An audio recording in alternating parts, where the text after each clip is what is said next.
الحمدللہ رب العالمین والصلاة والسلام علی محمد الامین اعوذ باللہ من الشیطان الرجیم بسم اللہ الرحمن الرحیم۔ خواتین و حضرات، ہم اسلام اور ریاست کے بارے میں جوابی بیانیے کا مطالعہ کر رہے ہیں۔ اس میں تیسرا نقطہ یہ بیان کیا گیا ہے کہ اسلام میں قومیت کی بنیاد اسلام نہیں ہے۔ یہ بحث بھی بیانیے کے اعتبار سے ایک انتہائی اہم بحث ہے۔ اس کی وجہ یہ ہے کہ ہم جس زمانے میں جی رہے ہیں اس میں اب قومی ریاستیں وجود میں آ چکی ہیں۔ یہ تو نہیں کہا جا سکتا کہ قومی ریاست کی جو تعریف علم سیاست کی کتابوں میں کی جاتی ہے، ہر ریاست اس تعریف کے مطابق وجود میں آ گئی ہے۔ ہم امپائر کے دور سے قومی ریاست کے دور میں داخل ہوئے ہیں۔ بعض جگہوں پر وہ اپنی کلاسیکی صورت میں ہے، بعض جگہوں پر ایک عبوری نوعیت کا نظم ابھی جاری ہے، اور بعض جگہوں کے بارے میں یہ بحث ہو سکتی ہے کہ ان کو قومی ریاست اس طریقے سے سمجھا جائے یا نہ سمجھا جائے۔ لیکن بحیثیت مجموعی جس طرح یہ کہا جا سکتا ہے کہ اگرچہ بہت سی جگہوں پر بادشاہت ہے لیکن ہم جمہوریت کے دور میں داخل ہو گئے ہیں، ایسے ہی یہ بھی کہا جا سکتا ہے کہ اگرچہ بعض جگہوں پر پرانے امپائر کے باقیات ہیں لیکن بحیثیت مجموعی دنیا قومی ریاست کے دور میں داخل ہو گئی۔ اس قومی ریاست کی بنیاد وطن پر ہے، یعنی ایک علاقہ جو کسی وجہ سے اپنی ایک الگ حیت قائم کر لیتا ہے، بلکہ وجہ کے بارے میں بھی کم و بیش یہ کہا جا سکتا ہے کہ پرانے امپائر ختم ہوتے ہوتے جن جگہوں کو ایک ملک قرار دے گئے اسی کو قومیت کی بنیاد بنا لیا گیا ہے۔ یہ بحث ہو سکتی ہے کہ ہندوستان مثال کے طور پر اگر ایک قومی ریاست ہے تو اس کا ایک حصہ الگ ہو کے اس وقت پاکستان ہے، دوسرا حصہ الگ ہو کے اس وقت بنگلہ دیش ہے، خود اس علاقے میں بھوٹان بھی ہے، نیپال بھی ہے، تو کیا قومی ریاست کو کسی خاص علاقے کی بنیاد پر متعین کیا جائے گا؟ اسی طرح سے عراق ہے، عراق میں کردستان کا علاقہ بھی ہے جو نسلی بنیاد پر اس قومیت کو شاید تسلیم کرنے میں اتنا فراخ دل نہ ہو۔ تو اس طرح کے مسائل تو جگہ جگہ موجود ہیں، لیکن بحیثیت مجموعی ایسا ہی ہوا ہے کہ ایک امپائر ختم ہوتے ہوئے جو فیصلے کر گیا ہے اس کی بنیاد پر کچھ خطہ ہے ارض وجود میں آ گئے ہیں، یا بعض دوسری بنیادوں پر پہلے سے موجود ہیں۔ اس کی ایک مثال مصر ہے، ایک مثال سوڈان ہے، مراکش ہے۔ لیکن اتنی بات بالکل طے ہے کہ اب قومیت کی گویا بنیاد اصولی طور پر مان لیا گیا ہے کہ یہ وطن ہے۔ قومیت کی بنیاد نسل بھی رہی ہے۔ ایک زمانے میں قومیں اپنی شناخت نسل ہی کی بنیاد پر کراتی تھیں، بعض اوقات ان کا کوئی ایک علاقہ بھی خاص ہو جاتا تھا، قبیلوں کی بنیاد پر بھی ان کا کوئی نظم وجود میں آتا رہا ہے۔ لیکن جب وطن کی بنیاد پر قومیت وجود میں آئے گی تو اس میں یہ اصول تسلیم کرنا پڑے گا کہ میں ہندو ہوں، میں مسلمان ہوں، میں مسیحی ہوں، یا میں افغان نسل سے تعلق رکھتا ہوں، میں کرد ہوں، میں عرب ہوں، یا مثال کے طور پر میں انگریز ہوں۔ تو میری قومیت نسلی اعتبار سے کیا ہے، میری شناخت مذہبی اعتبار سے کیا ہے، اس سے قطع نظر کر کے ان ریاستوں میں قومیت کی بنیاد خود اس ریاست کو یا اس وطن کو مان لیا گیا ہے۔ چنانچہ آپ یہ دیکھتے ہیں کہ اب ایک آدمی اگر سعودی عرب سے بھی تعلق رکھتا ہوگا تو وہ یہ کہے گا کہ میں سعودی عرب کی قومیت رکھتا ہوں، سعودی ہوں، یا میں عراقی ہوں، یا میں شامی ہوں، یا میں پاکستانی ہوں، یا میں امریکی ہوں۔ تو اس میں یہ بحث نہیں کی جاتی کہ اس کی نسل کیا ہے، یہ بحث نہیں کی جاتی کہ اس کی تہذیبی شناخت کیا ہے، وہ مختلف ہو سکتی ہے. یہ بحث بھی نہیں کی جاتی کہ اس کا مذہب کیا ہے. تو جب قومی ریاست اس طریقے سے وجود میں آ گئی ہے تو اس سے ہمارے لیے یہ ایک بڑا مذہبی سوال پیدا ہوا ہے کہ کیا ہم اس قومیت کو تسلیم کر سکتے ہیں. یہ آپ کے علم میں ہوگا کہ قیام پاکستان سے پہلے یہی بحث ایسا رخ اختیار کر گئی تھی کہ جس میں ہمارے دو بڑے بزرگوں کے مابین کچھ تلخی پیدا ہو گئی. ہندوستان کو انگریز چھوڑ کر جا رہے تھے. اس وقت یہ سوال پیدا ہوا کہ کیا ہندوستان متحد رہے گا یا اس کو تقسیم ہو جانا ہے. ہندوستان اگر متحد رہے گا تو اس سے جو قومی ریاست وجود میں آئے گی اس کی قومیت ظاہر ہے کہ ہندوستانی ہوگی، کیونکہ وطن کی بنیاد پر اگر ایک جمہوری ریاست بنے گی تو اس کے سوا کوئی اصول نہیں ہے جس پر وہ بن سکے. یعنی یا تو آپ یہ کریں گے کہ کوئی بادشاہ سلامت آپ کو مل جائے اور بادشاہ سلامت کا امپائر قائم کر دیں. مثال کے طور پر اگر جنگ آزادی میں انگریزوں نے بہادر شاہ ظفر کو معزول نہ کر دیا ہوتا اور رنگون نہ بھیج دیا ہوتا، اور جس طرح انہوں نے ہندوستان کی سینکڑوں ریاستوں میں ان کے راجہ مہاراجہ جیسے نظام حیدرآباد تھے، جیسے بھوپال کے نواب تھے، قائم رکھا انہیں اور قائم رکھ کے حکومت کرتے رہے. ملائیشیا میں یہی صورتحال ہے. یعنی وہاں 9 ریاستیں ہیں جن میں ان کے حکمرانوں کو معزول نہیں کیا گیا، وہ اسی طریقے سے حکومت کرتے رہے، اب بھی کر رہے ہیں. ان میں سے کوئی 3 صدی سے کر رہا ہے، کوئی 4 صدیوں سے کر رہا ہے. تو انہوں نے یہ طریقہ اختیار کیا. اگر وہ یہ طریقہ اختیار کرتے تو پھر ہندوستان کی وحدت کی علامت بادشاہ ہوتا. ممکن ہے کہ اس کی کوئی صورت بن سکتی، لیکن اگر ایسا نہیں ہے تو پھر کیا کیا جائے. یعنی اس میں اب ہندوستان کی کوئی شناخت ہوگی، اس میں مختلف قومیں ہیں، وہ ہندو بھی ہیں، وہ مسلمان بھی ہیں، وہ بدھ بھی ہیں، وہ مسیحی بھی ہیں، مذہبی اعتبار سے بھی مختلف قومیں ہیں. اسی طرح نسلی اعتبار سے بھی بے شمار اقوام ہیں. یعنی اگر آپ جنوب سے لے کے شمال تک دیکھیں، مشرق سے مغرب تک دیکھیں تو بہت بڑی بڑی قومیں ہیں. یعنی آپ بنگالی کو دیکھ لیں، کتنی بڑی آبادی ہے. تامل علاقے کو دیکھ لیں، ان کی کتنی بڑی آبادی ہے. شمال مغربی ہندوستان تو بڑی حد تک مخلوط ہے، لیکن باقی ہندوستان میں بہت بڑی بڑی آبادیاں موجود ہیں جو نسلی بنیاد پر اپنی ایک الگ شناخت رکھتی ہیں. تو اب کیا کیا جائے؟ یعنی نسلی بنیاد پر ہندوستان کو تقسیم کر دیا جائے، مذہبی بنیاد پر ہندوستان کو تقسیم کر دیا جائے، یہ بحث پیدا ہوئی. تو اس میں ہمارے ایک جلیل القدر عالم مولانا حسین احمد صاحب مدنی نے ایک موقع کے اوپر یہ کہا کہ ہم جس زمانے میں جی رہے ہیں اس میں قومیں اوطان سے بنتی ہیں.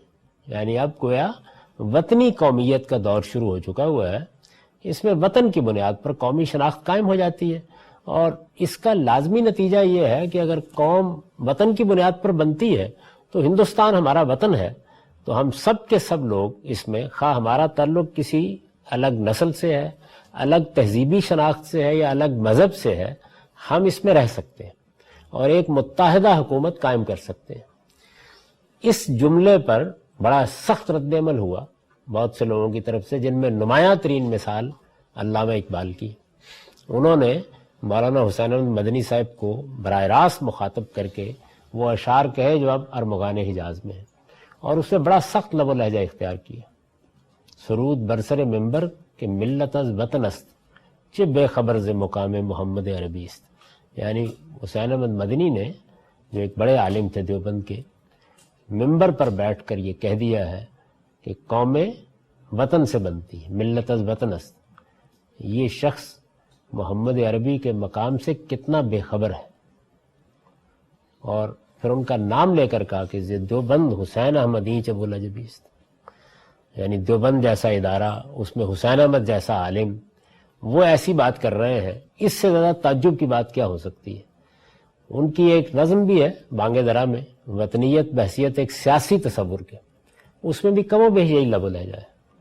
اور اس میں یہاں تک کہا ہے کہ یہ جو اب سیاسی وطنیت کا تصور پیدا ہو رہا ہے، جو پیرہن اس کا ہے وہ مذہب کا کفن ہے. اور خاص طور پر اس چیز کو نمایاں کیا ہے کہ اسلام تو ہر حال میں قومیت کی بنیاد خود اسلام ہی کو رکھتا ہے. یہ نقطہ نظر انہوں نے بیان کیا. اس نقطہ نظر کو انہوں نے اپنے اشعار میں بھی بیان کیا, اپنے بعض خطوط میں بھی بیان کیا. اور اس زمانے میں چونکہ مسلم لیگ کی تحریک کم و بیش آگے بڑھ رہی تھی, لوگوں کو آہستہ آہستہ زیادہ دلچسپی ہو رہی تھی کہ وہ اپنی مذہبی قومیت کی بنیاد پر علیحدگی کی طرف جائیں. ابھی شروعات تھی اس کی. تو جیسے جیسے یہ معاملہ آگے بڑھا تو یہ نقطہ نظر بھی بہت زیادہ مقبول ہوتا چلا گیا. پھر مولانا سید ابواللہ صاحب مودودی نے اس پر مسئلہ قومیت کے نام سے ایک کتاب لکھی. اس میں بھی اسی نقطہ نظر کو بیان کیا, اور اس طریقے سے گویا یہ استدلال کیا گیا کہ جب رسالت میں آپ صلی اللہ علیہ وسلم نے ہجرت کی تو کیا وطن تو سب کا ایک ہی تھا, لیکن مذہب کی بنیاد پر ایک نئی قومیت وجود میں آ گئی, ایک نیا نظم وجود میں آ گیا. تو اس طرح کا بہت سا استدلال کیا گیا. اس پر یہ ظاہر ہے کہ سوال پیدا ہوتا ہے کہ پھر ہم مسلمان اگر یہ بات صحیح ہے تو وطنی قومیت کو تسلیم کر سکتے ہیں. یعنی اگر یہ ہندوستان میں ممکن نہیں ہے تو امریکہ میں ممکن نہیں ہے, پھر یہ انگلستان میں بھی ممکن نہیں ہے, جرمنی میں بھی ممکن نہیں ہے, یہ کسی عرب ملک میں بھی ممکن نہیں ہے. کیونکہ جب یہ بات طے ہو گئی کہ اسلام میں قومیت کی بنیاد اسلامی ہے, یعنی مسلمان ایک قوم بھی ہے, مسلمان جس طریقے سے ایک مذہب رکھتے ہیں اس طرح اپنی اسی شناخت کے حوالے سے ایک قوم بھی ہے, مسلمان قوم جیسے کہا جاتا ہے. تو جب وہ ایک قوم بھی ہے تو پھر ظاہر ہے کہ یہ سوال نہیں پیدا ہو سکتا کہ وہ کسی اور قومی شناخت کے ساتھ اپنے آپ کو متعارف کرائیں. یہ سوال ہے جس کو میں نے یہاں موضوع بنایا ہے. اگر آپ غور کر کے دیکھیں تو یہ بات آج بھی بہت سے لوگ کہتے ہیں, اس کو آج بھی بہت سے لوگ بیان کرتے ہیں. چنانچہ خود علامہ اقبال کے صاحبزادے ڈاکٹر جاوید اقبال صاحب جن کے حال میں انتقال ہوا ہے, انہوں نے اپنی کتاب, یہ ان کی سوانح ہے گریباں چاک, اس میں علامہ اقبال کے نام ایک خط لکھا ہے آخر میں. اس میں انہوں نے بتایا ہے کہ ایک خط میں نے آپ کو بچپن میں لکھا تھا, آپ باہر گئے ہوئے تھے تو میں نے یہ لکھا تھا کہ میرے لیے ایک باجا لیتے آئیے. تو اس کے جواب میں آپ نے ایک نظم لکھ کے بھیج دی تھی کہ خودی نہ بیچ غریبی میں نام پیدا کر, سفال ہند سے مینا و جام پیدا کر. تو اب میں ایک دوبارہ خط لکھ رہا ہوں, مجھے نہیں معلوم اس کا کیا جواب ملے گا. اس میں انہوں نے وہ سارے سوالات اٹھا دیے ہیں جو قومیت کے اس تصور سے پیدا ہوتے ہیں. ظاہر ہے کہ اگر قومیت اسلامی ہے تو پھر جو 15-20 کروڑ بلکہ اس سے بھی زیادہ لوگ اب ہندوستان میں ہیں, ان کی قومی شناخت کیا ہے؟ وہ تو اپنے آپ کو انڈین کہہ رہے ہیں, ہندوستانی کی حیثیت سے متعارف کرا رہے ہیں. اس وقت دنیا بھر میں مسلمان اطمینان کے ساتھ اٹھتے ہیں, وہ دوسرے ممالک میں جاتے ہیں, وہاں کی شریعت حاصل کر لیتے ہیں, پھر وہ امریکی کہلاتے ہیں, وہ برطانوی کہلاتے ہیں, وہ جرمن کہلاتے ہیں. یعنی قومیت کے لحاظ سے, وطنی قومیت کے لحاظ سے تو وہ اپنی شناخت اسی لحاظ سے قائم کرتے ہیں. تو کیا یہ سب کسی کفر کا ارتکاب ہے جو کیا جا رہا ہے؟ کیونکہ اگر اس بات کو مان لیا جائے کہ اسلام میں قومیت کی بنیاد بھی اسلامی ہے تو پھر تو میری شناخت امریکی نہیں ہو سکتی. یعنی امریکی شناخت پھر میرے پاسپورٹ میں نیشنلٹی کے خانے میں نہیں آ سکتی. اگر مجھ سے یہ پوچھا کہ تم رہتے کہاں ہو, تو رہتے کہاں ہو تو ہمارے ہاں پنجاب میں لوگ عام طور پر ان سے پوچھا جائے کہ آپ کا وطن کون سا ہے, تو وہ اس کا جواب دیا کرتے تھے کہ میرا وطن تو داؤد ہے, یا میرا وطن تو چک فلاں ہے. یعنی ان کے ہاں تو وطن اس دائرے میں محدود چیز تھی. اس لحاظ سے اب جیسے چاہے تعارف کرا دے, میرا وطن امریکہ ہے. لیکن جب آپ اپنے پاسپورٹ میں یہ اظہار کرتے ہیں کہ میں امریکی ہوں یا میری نیشنلٹی یہ ہے, میری شہریت یہ ہے, تو آپ اپنی قومیت کا اظہار کر رہے ہوتے ہیں. تو ڈاکٹر جاوید اقبال نے بھی یہ سوال اٹھایا ہے کہ 15 اگست 1947 کو ہم مسلمان تھے یا پاکستانی تھے؟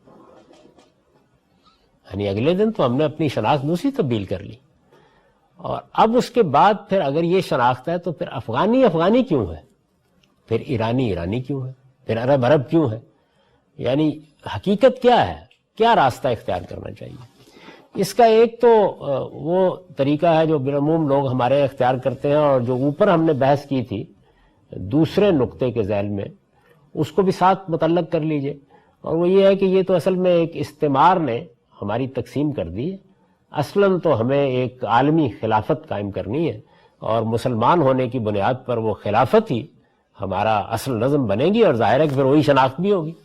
یعنی اس وقت جب اگر تھوڑی دیر کے لیے ہم اس یوٹوپیا میں چلے جائیں اور یہ فرض کر لیں کہ ایک عالمی خلافت قائم ہو گئی ہے، اس عالمی خلافت کی ایک پارلیمنٹ بھی ہے، اس کا ایک سربراہ بھی ہے، اس کا ایک نظم بھی ہے، اس کی افواج بھی ہے، اور سب کے سب جتنے بھی ممالک ہیں وہ اصل میں اس عالمی خلافت کا حصہ ہیں، تو پھر ظاہر ہے کہ اگر آپ کا پاسپورٹ بھی اسی حوالے سے ہے تو آپ کی وہ شناخت بھی بن سکتی ہے، گویا مسلمان ہونا ہی گویا آپ کی قومیت بھی ہے۔ تو لوگ یہ کہتے ہیں کہ یہی اصل میں وہ آئیڈیل اور مثالی صورتحال ہے جو اسلام چاہتا ہے، یعنی اسلام کا تقاضا یہی ہے کہ ایسا ہی ہونا چاہیے، ساری دنیا کے مسلمان اپنی قومی شناخت بھی اسی حوالے سے قائم کریں، مسلمان قوم کا ایک ملک ہونا چاہیے۔ وہ بہت سی ریاستوں کا مجموعہ ہو سکتا ہے لیکن مسلمان قوم کا ایک ملک ہونا چاہیے، اور پھر ظاہر ہے کہ شہریت بھی اور قومیت بھی اسی حوالے سے وجود میں آ جائے گی۔ یہ بہت سے لوگ اس کا جواب دیتے ہیں۔ اس پر مزید آگے یہ بات بھی ہے کہ جب آپ یہ کہتے ہیں کہ یہ آئیڈیل ہے تو ایک طریقہ تو یہ ہے کہ آپ یہ کہیں کہ یہ ایک مثالی صورتحال ہے، لیکن جو موجودہ صورتحال ہے یہ ناجائز نہیں ہے۔ اگر آپ اس جگہ سے بات شروع کریں کہ قومیت کی بنیادی اسلام میں قومیت ہے تو پھر یہ محض مثالی صورتحال نہیں رہتی، یہ صورتحال جائز بھی نہیں رہتی۔ یعنی پھر تو یہ یوں سمجھ لیجئے کہ ناچار مسلمان شو کی صورتحال ہے، اور کوئی راستہ نہیں ہے تو ٹھیک ہے ہم اس کو قبول کیے ہوئے ہیں۔ یعنی یہ پھر ایک زمانے کا جبر ہوگا، لیکن ہمیں جلد سے جلد اس قومیت کی زنجیر کو توڑ دینا ہے، اور آج بھی اگر کوئی دوسرا راستہ نکل سکتا ہے تو اس کو نکالنے کی کوشش کرنی ہے۔ یہ وہ جگہ ہے کہ جہاں سے خلافت کی تحریکیں غذا حاصل کرتی ہیں۔ یعنی یہ بہت سی دوسری بنیادیں بھی ہیں، لیکن ایک بڑی بنیاد یہ ہے کہ جب قومیت کی بنیاد ہمارے مذہب میں اسلام ہے تو پھر تو یہ نہیں ہو سکتا نا کہ میں ملیشیا کے باشندے کی حیثیت سے اپنا تعارف کراؤں یا ایک عرب کی حیثیت سے اپنا تعارف کراؤں۔ یہ ایک واقعے کا بیان تو ہو سکتا ہے کہ میں وہاں رہتا ہوں، لیکن وہ میری قومیت نہیں ہو سکتی۔ تو مجھے اپنی اصل قومیت ہی کی بنیاد پر اپنا تعارف کرانا چاہیے۔ یعنی اگر مجھ سے کوئی پوچھے تمہارا مذہب کیا ہے تو اس کا جواب بھی یہ ہونا چاہیے کہ اسلام، اور اگر مجھ سے کوئی پوچھے کہ تمہاری قوم کیا ہے، نیشنلٹی کیا ہے، تو اس کا جواب بھی یہ ہونا چاہیے کہ مسلمان۔ یعنی پھر تو کوئی اور شناخت نہیں ہو سکتی نا۔ باقی شناختیں اس لحاظ سے نہیں پیش کی جا سکتی، وہ ایک بیان واقعہ کے طور پر پیش کی جا سکتی ہیں۔ یہ صورتحال اس وقت عملاً دنیا میں موجود نہیں ہے، تو اگر اس استدلال کو تسلیم کر لیں تو پھر اگلا قدم خود بخود رکھا جاتا ہے کہ اس صورتحال کو تبدیل کرنے کی ہمیں جدوجہد کرنی ہے۔ استعمار مقابلے میں کھڑا ہے اور اس کے اپنے کچھ نقطۂ نظر ہیں، اس نے مسلمانوں کو بھی متاثر کر لیا ہے، اور یہ مسلمان بھی اب کم و بیش ایک کفر کا ارتکاب کر رہے ہیں کیونکہ انہوں نے امریکی یا پاکستانی یا ہندوستانی قومیت کو بھی تسلیم کر لیا ہے۔ تو اس کے خلاف لڑنے کے لیے آدمی کے اندر ایک فطری آمادگی پیدا ہوتی ہے، اور اس میں اگر اس کو یہ معلوم ہو کہ کوئی کامیابی کا امکان ہے تو پھر وہ مذہبی بنیاد پر جان دینے کے لیے بھی تیار ہو جاتا ہے۔ یہ استدلال ہے، اس کا جائزہ لیا ہے میں نے، اور یہ بتایا ہے کہ سرے سے یہ بات جہاں سے شروع کی گئی ہے وہی بے بنیاد ہے جہاں سے شروع کی گئی ہے۔ یعنی اس کی ابتدا یہاں سے کی گئی ہے کہ اسلام بحیثیت مذہبی محض میری شناخت پیدا نہیں کرتا، وہ میری قومیت بھی ہے۔ اسلام تیرا دیس ہے، تو مصطفی ہے، اور خاص ہے ترکیب میں قوم رسول ہاشمی۔ یہ جائزہ لینا ہے کہ کیا یہ بات درست ہے۔ ظاہر ہے کہ ہمارے ایک بڑے مفکر نے یہ نقطہ نظر اختیار کیا، بہت سے لوگ اس سے متاثر ہوئے ہیں، اور اسی بات کو بیان بھی کیا جاتا ہے۔ اس کے پس منظر میں ہماری ایک خلافت کی پوری تاریخ بھی موجود ہے۔ یہ وہ جگہ ہے جہاں پر اس سوال کا جائزہ لینے دیکھنا ہے کہ کیا یہ فی الواقع ٹھیک ہے۔ تو میں نے یہ لکھا ہے کہ اسلام میں قومیت کی بنیاد اسلام نہیں ہے جس طرح کہ عام طور پر سمجھا جاتا ہے۔ یعنی مذہبی استدلال کے لیے تو آپ کو یہ بتانا پڑے گا نا کہ اللہ نے، اللہ کے رسول نے ہمیں اس کا پابند کیا ہے۔ مجھ سے اگر آپ پوچھیں کہ اسلام لانے کے بعد مجھے کیا ماننا ہے تو میں آپ کو فوراً جواب دوں گا کہ مجھے یہ 5 باتیں ہیں جن کو ماننا ہے اسلام لانے کے بعد، اور میں اس مذہب میں داخل ہوں گا تو ان باتوں کو مان کر داخل ہوں گا۔ آپ مجھ سے پوچھیں کہ اسلام کیا ہے یعنی وہ کیا چیزیں مجھے اپنانی ہیں تو میں آپ کو فوراً جواب دے دوں گا، اور اس کے لیے قرآن بھی موجود ہے، اس کے لیے رسالت میں آپ صلی اللہ علیہ وسلم کے ارشادات بھی موجود ہیں۔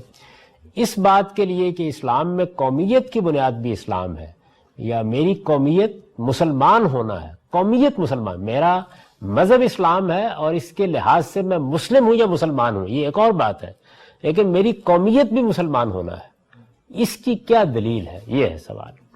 تو میں یہ عرض کر رہا ہوں کہ اسلام میں قومیت کی بنیاد اسلام نہیں ہے جس طرح کہ عام طور پر سمجھا جاتا ہے۔ یہ جب مضمون شائع ہوا تو اس کے بعد جس طرح پہلے ہی میں عرض کر چکا ہوں، دسیوں کی تعداد میں اہل علم نے اس پر لکھا ہے، آپ اس کو پڑھ لیجئے۔ یعنی بڑا آسان معاملہ یہ تھا کہ یہ ایک بات کہی گئی ہے، اس کے جواب میں قرآن مجید کی کوئی آیت، رسالت مآب صلی اللہ علیہ وسلم کا کوئی ارشاد، کوئی بات بیان کر دی جاتی نا، مذہبی بنیاد کیا ہے؟ تو مذہبی بنیاد کوئی نہیں۔ یعنی یہ جو سارا واقعہ ہے جو ہمارے یہاں تاریخی لحاظ سے بھی بڑی اہمیت اختیار کر گیا، جس میں ہمارے بڑے بڑے مفکرین اپنا نقطہ نظر بیان کر رہے ہیں، جو اگر بظاہر دیکھیے تو بڑی ایک جذباتی صورتحال پیدا کر دیتا ہے، یہ چیز فکری سطح پر تو جب کشمکش میں آئے گی فکری سطح پر، تو اس موقع کے اوپر تو شاید کوئی بڑا مسئلہ نہ پیدا کرے، لیکن اگر یہ اس سے بڑھ کر بندوق اور تلوار سے فیصلہ کرنے کے لیے آتی ہے تو پھر وہی کچھ نتیجہ نکلے گا جو اس وقت داعش کی شکل میں نکل رہا ہے یا بعض دوسری تحریکوں کی شکل میں نکل رہا ہے۔ ذرا اگر پیچھے مڑ کے دیکھیں تو یہ بالکل واضح سی چیز ہے کہ جس وقت پاکستان کو ایک الگ ملک کے طور پر بنایا جا رہا تھا، تو ایک طریقہ تو وہ ہے نا، جیسے کہ میں مثال کے طور پر اس ساری تحریک کو دیکھتا ہوں، تو یہاں مسلمانوں کی ایک بڑی تعداد ہے، مسلمانوں نے کوشش کی، یا مسلمانوں کے لیڈروں نے، ظاہر ہے کہ ایک قوم کی لیڈرشپ ہوتی ہے، تو انہوں نے یہ کوشش کی کہ ہندوؤں کے ساتھ کوئی قابل عمل فارمولہ بنا لیا جائے جس سے ہم اکثریت کے نہاد سے بچ سکیں۔ ان کو یہ اندیشہ تھا کہ اکثریت کی بنیاد پر اگر ہندوستان میں حکومت بنتی ہے تو ہمارے حقوق آہستہ آہستہ سلب ہو جائیں گے، اور ہو سکتا ہے کہ ہمارے ساتھ مذہبی، تہذیبی اور ثقافتی لحاظ سے ایسا سلوک روا رکھا جائے کہ جو ہماری شناخت کو ختم کر دینے کا باعث بن جائے۔ اور چونکہ مسلمان اپنے ماضی کے لحاظ سے بھی ایک خاص نفسیات رکھتے تھے، جس کو قائد اعظم کی اگر آپ تقریریں سنیں تو وہ بہت زور کے ساتھ بیان کرتے ہیں کہ ہم کسی حال میں بھی، ہم ایک قوم ہیں اور ہم کسی حال میں بھی ہندوؤں کی برتری کو تسلیم نہیں کریں گے۔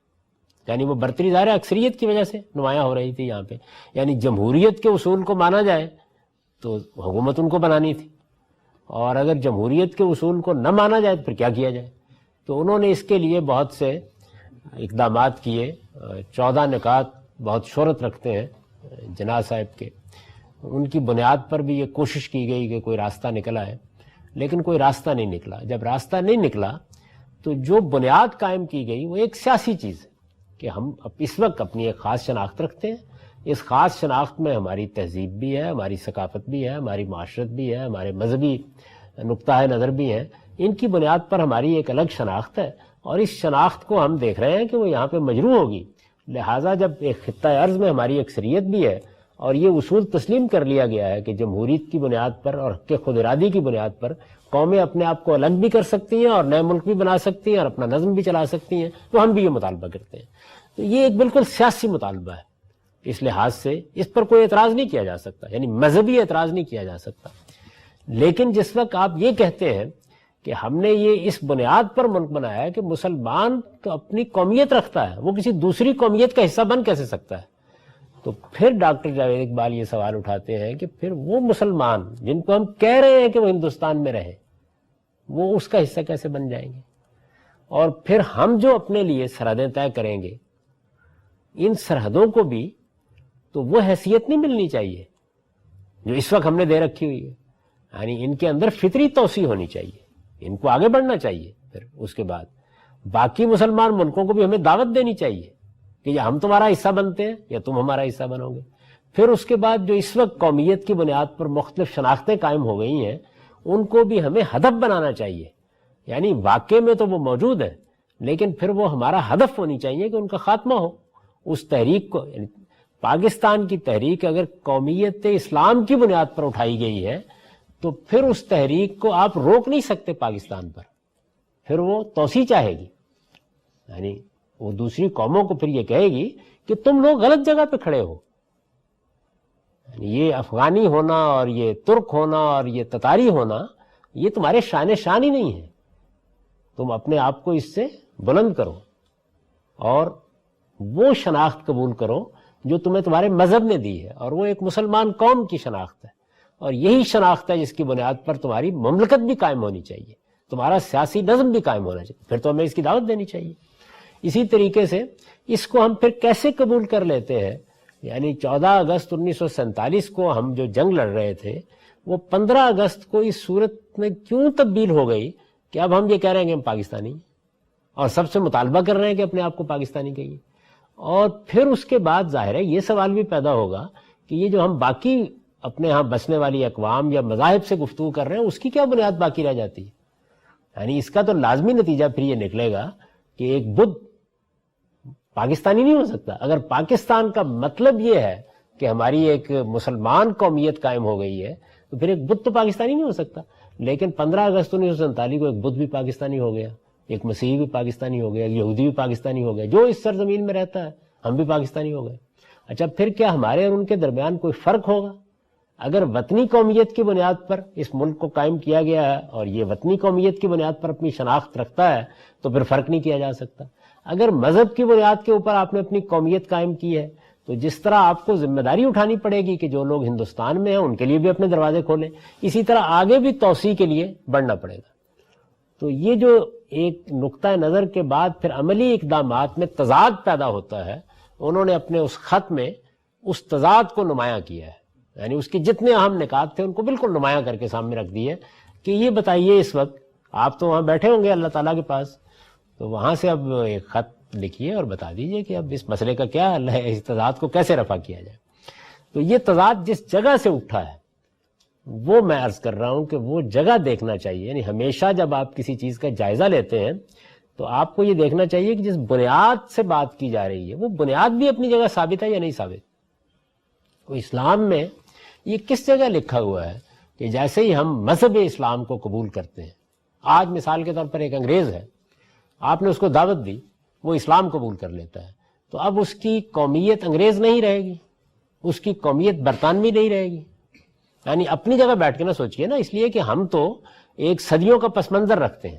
میں گیا، آپ گئے، ہم نے جا کر کسی جرمن کو دعوت دی کہ آپ مسلمان ہو جائیے۔ اچھا اس سے آگے بڑھ کے مزید دیکھیے، اگر جرمن قوم کی اکثریت اسلام کی دعوت قبول کر کے مسلمان ہو جائے اور وہ اپنا ایک ملک چلا رہے ہیں، جرمنی ان کا ملک ہے، اس کی حکومت قائم ہے، اس کی ایک شناخت قائم ہے، ان کی قومیت بھی وہی ہے، تو آپ کیا کہیں گے؟ یعنی آج سے ان کو اپنی یہ شناخت ختم کر دینی چاہیے۔ اب جرمن قوم کی الگ کوئی ریاست قائم نہیں رہ سکتی، اور اگر وہ قائم ہے تو وہ محض ایک عبوری انتظام ہے، اس سے زیادہ اس کی کوئی حیثیت نہیں ہے۔ باقی دنیا میں اب ایک اسلامی ریاست ہی قائم ہونی ہے۔ اب اسلامی ریاست یعنی اس معنی میں نہیں جیسے ہمارے یہاں بولا جا رہا ہے عالمی اسلامی ریاست، کیا یہی چیز ہے جو اسلام کا مقصود ہے؟ تو یہ بات کہنے کو تو علامہ اقبال نے بھی کہہ دی، اس کے بارے میں اشعار بھی لکھ دیے، باقی لوگوں نے بھی کہہ دی، بہت سے لوگ بیان بھی کرتے ہیں اس کو، لیکن جب اس کو آپ زمین پر لا کر دیکھتے ہیں تو سب سے پہلا سوال یہ اٹھتا ہے کہ کیا ایسا اسلام نے پابند کیا ہے؟ یعنی اللہ تعالیٰ نے ہم کو یہ کہا ہے کہ جیسے ہی کوئی آدمی مسلمان ہو، یعنی ابھی تک تو یہ ثابت نہیں کیا جا سکا کہ اگر کوئی جوزف مسلمان ہو جائے تو اس کو یوسف بننا ہے، یہ لازم ہے۔ ہمارے ہاں تو نام بھی آپ کوئی دینی استدلال نہیں کر سکتے کہ اسے تبدیل کرنا ہے۔ ایک آدمی جارج ہے، وہ اپنا نام یہی رکھتا ہے مسلمان ہونے کے بعد، تبدیل کریں گے؟ بیان کیا جاتا ہے نا، یہ جو حدیثوں میں ایک نام آتا ہے صحابی ہے غالباً جریج، یہ جارج ہی کی تعریب ہے، تو کہیں گے کہ بھائی کم سے کم جریج تو ہو جاؤ، جارج نہ سے، تو کیا یہ کہا جائے گا اس کو؟ یعنی آپ دیکھیے نا کہ اگر یہ بنیاد ہے کہ مذہب کی تبدیلی کے ساتھ نام تبدیل کرنا بھی ضروری ہے، تو آپ کو اس کی دلیل دینی پڑے گی نا۔ مذہب کی تبدیلی کے ساتھ لباس تبدیل کرنا بھی ضروری ہے، اس کے لیے بھی دلیل دینی پڑے گی۔ مذہب کی تبدیلی کے ساتھ قومیت تبدیل کرنا بھی ضروری ہے، دلیل دینی پڑے گی اس کی۔ تو یہ بات ہے جو میں عرض کر رہا ہوں کہ اسلام میں اس کی کیا بنیاد ہے۔ یہ بات مجھے اچھی لگ سکتی ہے، علامہ اقبال کے اشعار کی میں داد دے سکتا ہوں، لیکن میں بھی پوچھنے کی جسارت تو کروں گا کہ یہ جو بات آپ فرما رہے ہیں اس کے پیچھے استدلال کیا ہے؟ مذہب مجھے کس طرح پابند کرتا ہے اس بات کا؟ یعنی آپ موجودہ دنیا کو استعمار کو سامنے رکھ کے دیکھ رہے ہیں نا. ایک بڑا امپائر، برطانوی امپائر قائم تھا، معاف کیجیے، برطانوی امپائر نے اپنے سیاسی مسالے کو سامنے رکھ کر ملکوں کو تقسیم کر دیا. ایک لحاظ سے آپ کہہ سکتے ہیں نسلی بنیاد پر بھی قومیں تقسیم ہو گئی. یعنی آپ اپنے ملک میں دیکھ لیں کہ وہ جو اوپر کی پٹی ہے، اگر آپ نسلی بنیاد پر ملک بنائیں تو ہمارا صوبہ خیبر پختونخوا اور افغانستان کی پٹی جس میں پختون بستے ہیں اس پہ ایک ملک بننا چاہیے. تو اس کے خلاف ایک آدمی یہ کہہ سکتا ہے کہ ملکوں کی بنیاد نسلوں پر ہونی چاہیے، یا وہ کہہ سکتا ہے کہ ملکوں کی بنیاد زبان پر ہونی چاہیے، زبان کے اشتراک کے بغیر ملک نہیں بننے چاہیے. جو بھی بات آپ کہیں گے آپ کہنے کو کہہ سکتے ہیں دنیا میں، لیکن دو ہی طریقے سے استدلال کیا جا سکتا ہے. ایک یہ ہے کہ آپ کا استدلال مذہبی ہے، اور دوسرا یہ ہے کہ آپ کا استدلال عقلی ہے. دو ہی صورتیں ہو سکتی ہیں. تو عقلی استدلال تو کوئی آدمی کر سکتا ہے. مثلا یہ کہا جا سکتا ہے کہ ایک ملک کے اندر اچھی وحدت پیدا کرنے کے لیے یہ بڑا ضروری ہے کہ آپ ملکوں کی تقسیم نئے سرے سے کریں، اور اس تقسیم میں زبان کو بنیاد بننا چاہیے، ورنہ بڑے مسائل پیدا ہو جاتے ہیں، کمیونیکیشن کے مسائل پیدا ہو جاتے ہیں اور اس طرح کے. یا نسل کو بننا چاہیے، کیونکہ یہ قومیت کی فطری بنیادیں ہیں. دنیا کے اندر جو قومیتیں وجود میں آئی ہیں ان کی فطری بنیادیں یہی ہیں. نسل کی بنیاد پر آ جائے گی، رنگ کی بنیاد پر آ جائے گی، زبان کی بنیاد پر آ جائے گی، تہذیبی یا ثقافتی شناخت قومیت کا باعث بن جاتی ہے. یہ اس وقت موجود ہے. تو آپ ان کے حق میں سے ان کی بنیاد پر آپ کہہ سکتے ہیں کہ ملکوں کی تقسیم یا ریاستوں کی تقسیم میں بھی اسی کا لحاظ رکھنا چاہیے. میں یہ نہیں کہہ رہا کہ کہیں، میں یہ کہتا ہوں کہ یہ کہیں گے تو استدلال کہاں سے کریں گے؟ استدلال کی بنیاد عقلی ہوگی. آپ کا استدلال غلط ہو سکتا ہے، صحیح ہو سکتا ہے. آپ استدلال کریں گے، مجھے حق حاصل ہے کہ میں اس پہ تنقید کروں، میں کروں گا، آپ کو حق حاصل ہے کہ آپ اس پہ تنقید کریں. مذہبی استدلال اگر آپ پیش کر رہے ہیں تو پھر تو آپ کو بتانا پڑے گا نا کہ یہ قرآن مجید میں کہاں لکھا ہوا ہے، یہ پیغمبر صلی اللہ علیہ وسلم نے کہاں ارشاد فرمایا ہے، کس جگہ اس کو اسلام کے قبول کرنے کے شرائط میں شامل کیا. پھر تو ہونا چاہیے نا. اگر اسلام کی بنیاد یعنی قومیت کی بنیاد بھی اسلام میں اسلام ہی ہے تو پھر تو مجھے اسلام قبول کرتے ہی سب سے پہلے اپنی قومیت سے دستبردار ہونا ہوگا. اس کا لازمی نتیجہ یہ ہے. تو میرے نزدیک اس میں یہ ہے کہ بہت سی باتیں ایسی ہوتی ہیں جو لوگ کہتے رہتے ہیں لیکن کبھی تجزیہ کر کے دیکھتے نہیں ہیں کہ وہ بات وہ کیسے کہہ رہے ہیں. اچھا، چونکہ اس بات کے بارے میں یہ بھی خیال ہوتا ہے کہ یہ کہنی ہے، ماننی تو نہیں ہے نا. اس وقت تو صورتحال یہی ہے، یعنی کہنے کو تو سب لوگ کہہ رہے ہیں لیکن عمل سب کا اس کے خلاف. یعنی کیا اس کے بعد یہ ہوا کہ جو لوگ یہ بات کہتے ہیں بہت زور شور کے ساتھ، خواہ وہ علامہ اقبال رحمۃ اللہ علیہ کے متوسلین ہوں، مولانا سید اکبر اللہ مودودی صاحب کے متوسلین ہوں، کیا فی الواقع وہ کسی دوسری قومیت کو اپنی قومیت کی حیثیت سے بیان کرنے کے لیے تیار نہیں ہے؟ یعنی انہوں نے اس کو مسئلہ بنایا ہے کہ پاکستانی پاسپورٹ پہ نہیں لکھا جانا چاہیے پاکستانی قومیت. وہ امریکہ کی یا کسی اور ملک کی شہریت نہیں لیتے. مذہبی مسئلہ ہے تو پھر تو بہت بڑا مسئلہ ہے نا. اچھا، آپ یہ خیال نہ کیجئے کہ پھر یہ احکام میں سے ایک حکم ہوگا. احکام میں سے مثال کے طور پر ایک حکم اگر تھوڑی دیر کے لیے مان لیں، جیسے کہ ہمارے بہت سے علماء کہتے ہیں کہ تصویر مطلقاً حرام ہے، مطلقاً حرام ہے. یعنی یہ معمولی لفظ نہیں ہے، کسی شرط کے ساتھ نہیں، کسی تحدید کے ساتھ نہیں، مطلقاً حرام ہے. اچھا، مطلقاً حرام ہے، چلیے پھر بھی اسلام کے احکام میں سے ایک احکام ہوا اور پھر بہت خشوع و خضوع کے ساتھ سب اس کی خلاف ورزی کرتے ہیں تو تھوڑی دیر کے لیے نظر انداز کر دیجئے. لیکن قومیت کے معاملے میں تو آپ یہ نہیں کہہ سکتے. یہ پھر احکام میں سے ایک حکم نہیں ہوگا. یہ تو پھر ایسے ہونا چاہیے جیسے کہ روایت میں آتا ہے کہ جبریل امین نے آ کے سوالات کیے رسالت میں، آپ سے پوچھا کہ یا رسول اللہ اخبرنی عن الاسلام، پھر اس کے جواب میں آنی چاہیے یہ بات. پھر یہ بات اتنی چھوٹی سی نہیں رہی. یعنی اگر میری قومیت بھی اسلامی ہے، یعنی اگر اس بات کو مان لیں تھوڑی دیر کے لیے، میری قومیت بھی اسلامی ہے، تو پھر یہ احکام میں سے ایک حکم نہیں رہتا، پھر یہ بنیادی ارکان میں شامل ہو جائے گا. تو وہ بیان کیا جاتا ہے ایک بزرگ صوفی کے بارے میں کہ تو ان سے کسی نے پوچھا کہ اسلام کے ارکان کتنے؟ ان کا 6 ہے۔ کبھی 5 تو سنے تھے، یہ 6ٹھا کہاں سے آیا؟ انہوں نے کہا یہ کبھی تجربہ ہوگا معلوم ہو جائے گا، 6ٹھا روٹی ہے۔ تو پھر تو اس کو بھی 7واں ہونا چاہیے۔ روٹی کے حق میں بھی استدلال کیا جا سکتا ہے، یہاں بھی بڑا جذباتی استدلال کیا گیا ہے۔ تو یہ معمولی بات نہیں ہے، یعنی یہ بات جب کہی جاتی ہے کہ اسلام میں قومیت کی بنیاد بھی اسلامی ہے، تو اصل میں اس کا مطلب یہ ہوگا کہ میرا مسلمان ہونا یہ اس بات کو لازم کر رہا ہے کہ مجھے اپنی باقی ساری شناختوں سے اب دستبردار ہو جانا ہے۔ وہ ایک بیان واقعہ تو ہو سکتی ہیں، وہ میری اب قومی شناخت نہیں بن سکتی، یہ ممکن نہیں ہے کسی طریقے سے بھی۔ اچھا، اور ظاہر ہے کہ اگر اسلام میں قومیت کی بنیاد بھی اسلام میں اسلامی ہے، تو پھر میری ریاست یا مسلمان ریاست، اس کی تو بنیاد بھی یہی ہوگی نا۔ یعنی پھر کسی اور قوم کے ساتھ مل کے میں ریاست مل کے نہیں بنا سکتا، وہ کوئی مجبوری ہو سکتی ہے، کوئی ایسی صورتحال ہو سکتی ہے جس میں قرآن مجید نے یہ کہا ہے کہ اگر کوئی اقرا کی نوبت آ گئی ہے، بہت مجبوری ہو گئی ہے، تو تم کلمہ کفر بھی کہہ سکتے ہو، پھر یہ کلمہ کفر ہی ہوگا، اس سے چھوٹی چیز نہیں ہے۔ اور مجھے اپنا کوئی عذر پیش کرنا ہے، کوئی چیز پیش کرنی ہے، یہ سادہ بات نہیں۔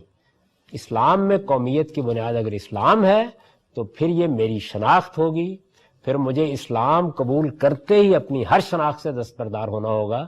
یہ پھر اتنی بڑی بات ہے، اور یہ اگر اتنی بڑی بات ہے تو پھر رسالت مآب صلی اللہ علیہ وسلم کو بھی جبریل امین کے سوال کے جواب میں وہ 5 باتیں نہیں کہنی چاہیے تھی، اس کے ساتھ یہ بھی کہنی چاہیے تھی، یعنی اس پہ پھر اکتفا نہیں کیا جا سکتا۔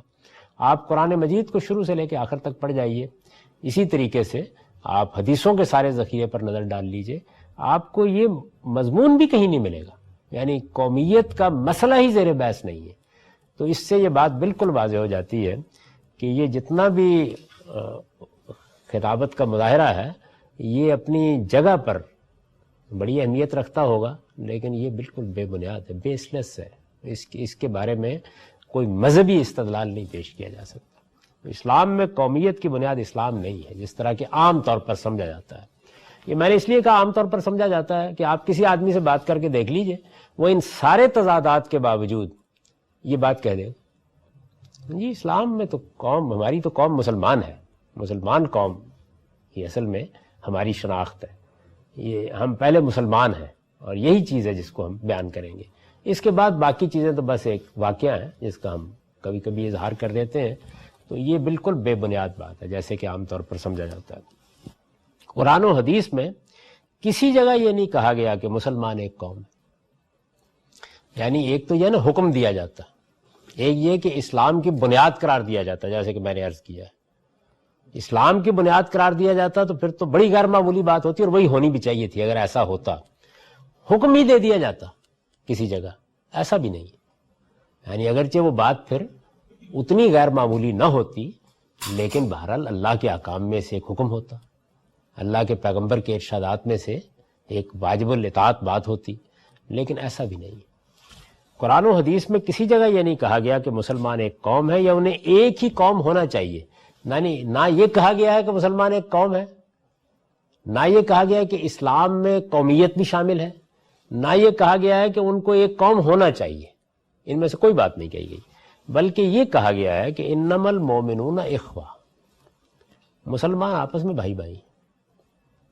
یہ بالکل ایک دوسری تعبیر ہے اور یہی صحیح تعبیر ہے، یہ تعبیر خود قرآن مجید نے اختیار کی ہے اور اس جگہ اختیار کی ہے جہاں وہ مسلمانوں کے اندر ایک ربط مذہب کی بنیاد پر پیدا کرنا چاہتا ہے۔ یعنی یہ معلوم ہے نا کہ یہ جو انما المومنون اخوہ کی آیت ہے یہ سورہ حجرات میں آئی ہے، اور اس موقع پر قرآن مجید کو اگر آپ تدبر کے ساتھ پڑھیں تو گویا مسلمان رسالت مآب صلی اللہ علیہ وسلم کے بعد جن چیزوں سے دوچار ہونے والے ہیں ان کو موضوع بحث بنا رہا ہے، یہ بتا رہا ہے کہ ان کی اجتماعیت کیسی ہونی چاہیے، ان کے باہمی روابط کیسے ہونے چاہیے، ان کو ایک دوسرے کے معاملے میں کیا رویہ اختیار کرنا چاہیے، ان میں اگر کوئی لڑائی جھگڑا ہو جائے، جنگ ہو جائے، اس میں کیا طریقے اختیار کرنے چاہیے، یہ ساری چیزیں اس میں زیر بحث ہیں۔ اس میں یہ بیان کیا گیا کہ انما المومنون اخوہ، مسلمان آپس میں بھائی بھائی، یعنی اخوت کا رشتہ ہے میرے درمیان اور ایک عرب کے درمیان، میرے درمیان اور ملایا کے ایک فرد کے درمیان، میرے درمیان اور ایک امریکی کے درمیان، جب وہ مسلمان ہوتا ہے تو وہ نسل کے اعتبار سے جس قوم سے بھی تعلق رکھتا ہو، وہ شہریت جس ملک کی بھی رکھتا ہو، یہ میرا کنسرن نہیں ہے مذہبی لحاظ سے، لیکن وہ میرا بھائی بن گیا ہے. یعنی بھائی ہونے کا کچھ مطلب ہوتا ہے. جب میں کہتا ہوں کہ آپ میرے بھائی ہیں تو ایک تو اس کا وہ پہلو ہے جس کا تعلق کسی شخص کے نسب سے ہے. یعنی ایک آدمی اسی کی ماں کے بطن سے پیدا ہوا ہے، اسی کے باپ کے صلب سے پیدا ہوا ہے تو ہم اس کو بھائی کہتے ہیں. لیکن وہ جو تعلق پیدا ہوتا ہے، وہ تعلق جب مجازی تعبیر اختیار کرتا ہے تو اس کا بھی کچھ مطلب ہوتا ہے جس کو ہم جانتے ہیں. تو میں نے اس کی وضاحت کی. بلکہ یہ کہا گیا کہ انما المومنون اخوہ، مسلمان آپس میں بھائی بھائی ہیں. قرآن کی روح سے مسلمانوں کا باہمی رشتہ قومیت کا نہیں بلکہ اخوت کا ہے. یعنی ہمیں ایک قوم نہیں بنایا گیا ہے مذہبی لحاظ سے، ہمیں اخوت کے رشتے میں باندھا گیا ہے. وہ دسیوں اقوام، ممالک اور ریاستوں میں تقسیم ہونے کے باوجود ایمان کے رشتے سے ایک دوسرے کے بھائی ہیں. یعنی ایک رشتہ ہمارے درمیان قائم ہو گیا. جیسے ہی میں مسلمان ہوا یا جیسے ہی ایک انگریز مسلمان ہوا تو میرے اور اس کے درمیان اگرچہ ملک کا رشتہ نہیں ہے، اگرچہ قوم کا رشتہ نہیں ہے، اگرچہ زبان کا رشتہ نہیں ہے، لیکن ایک رشتہ قائم ہوا ہے، وہ ایمان کا رشتہ ہے. ایمان کے رشتے سے ایک دوسرے کے بھائی ہیں. اس لیے یہ تقاضا تو ان سے کیا جا سکتا ہے اور کرنا چاہیے کہ وہ اپنے بھائیوں کے حالات کی خبر رکھیں، ان کی مصیبتوں اور تکلیفوں میں ان کے کام آئیں، وہ مظلوم ہوں تو ان کی مدد کریں. یہ دیکھیے سب اخوت کے تقاضے ہیں، اور یہ ایک لفظ استعمال کر کے قرآن مجید نے پیدا کر دیے، سب کے سب پیدا کر دیے. یعنی میں نے لکھا ہے کہ اس لیے یہ تقاضا تو ان سے کیا جا سکتا ہے اور کرنا چاہیے.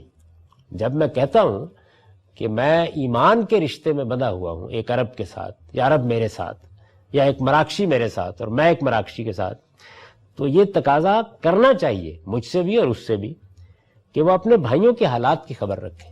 یعنی یہ تو نہیں ہو سکتا کہ آپ کسی کو کہیں تم میرے بھائی ہو اور وہ کسی مصیبت میں گرفتار ہو اور آپ اس سے بے نیاز بیٹھے رہیں.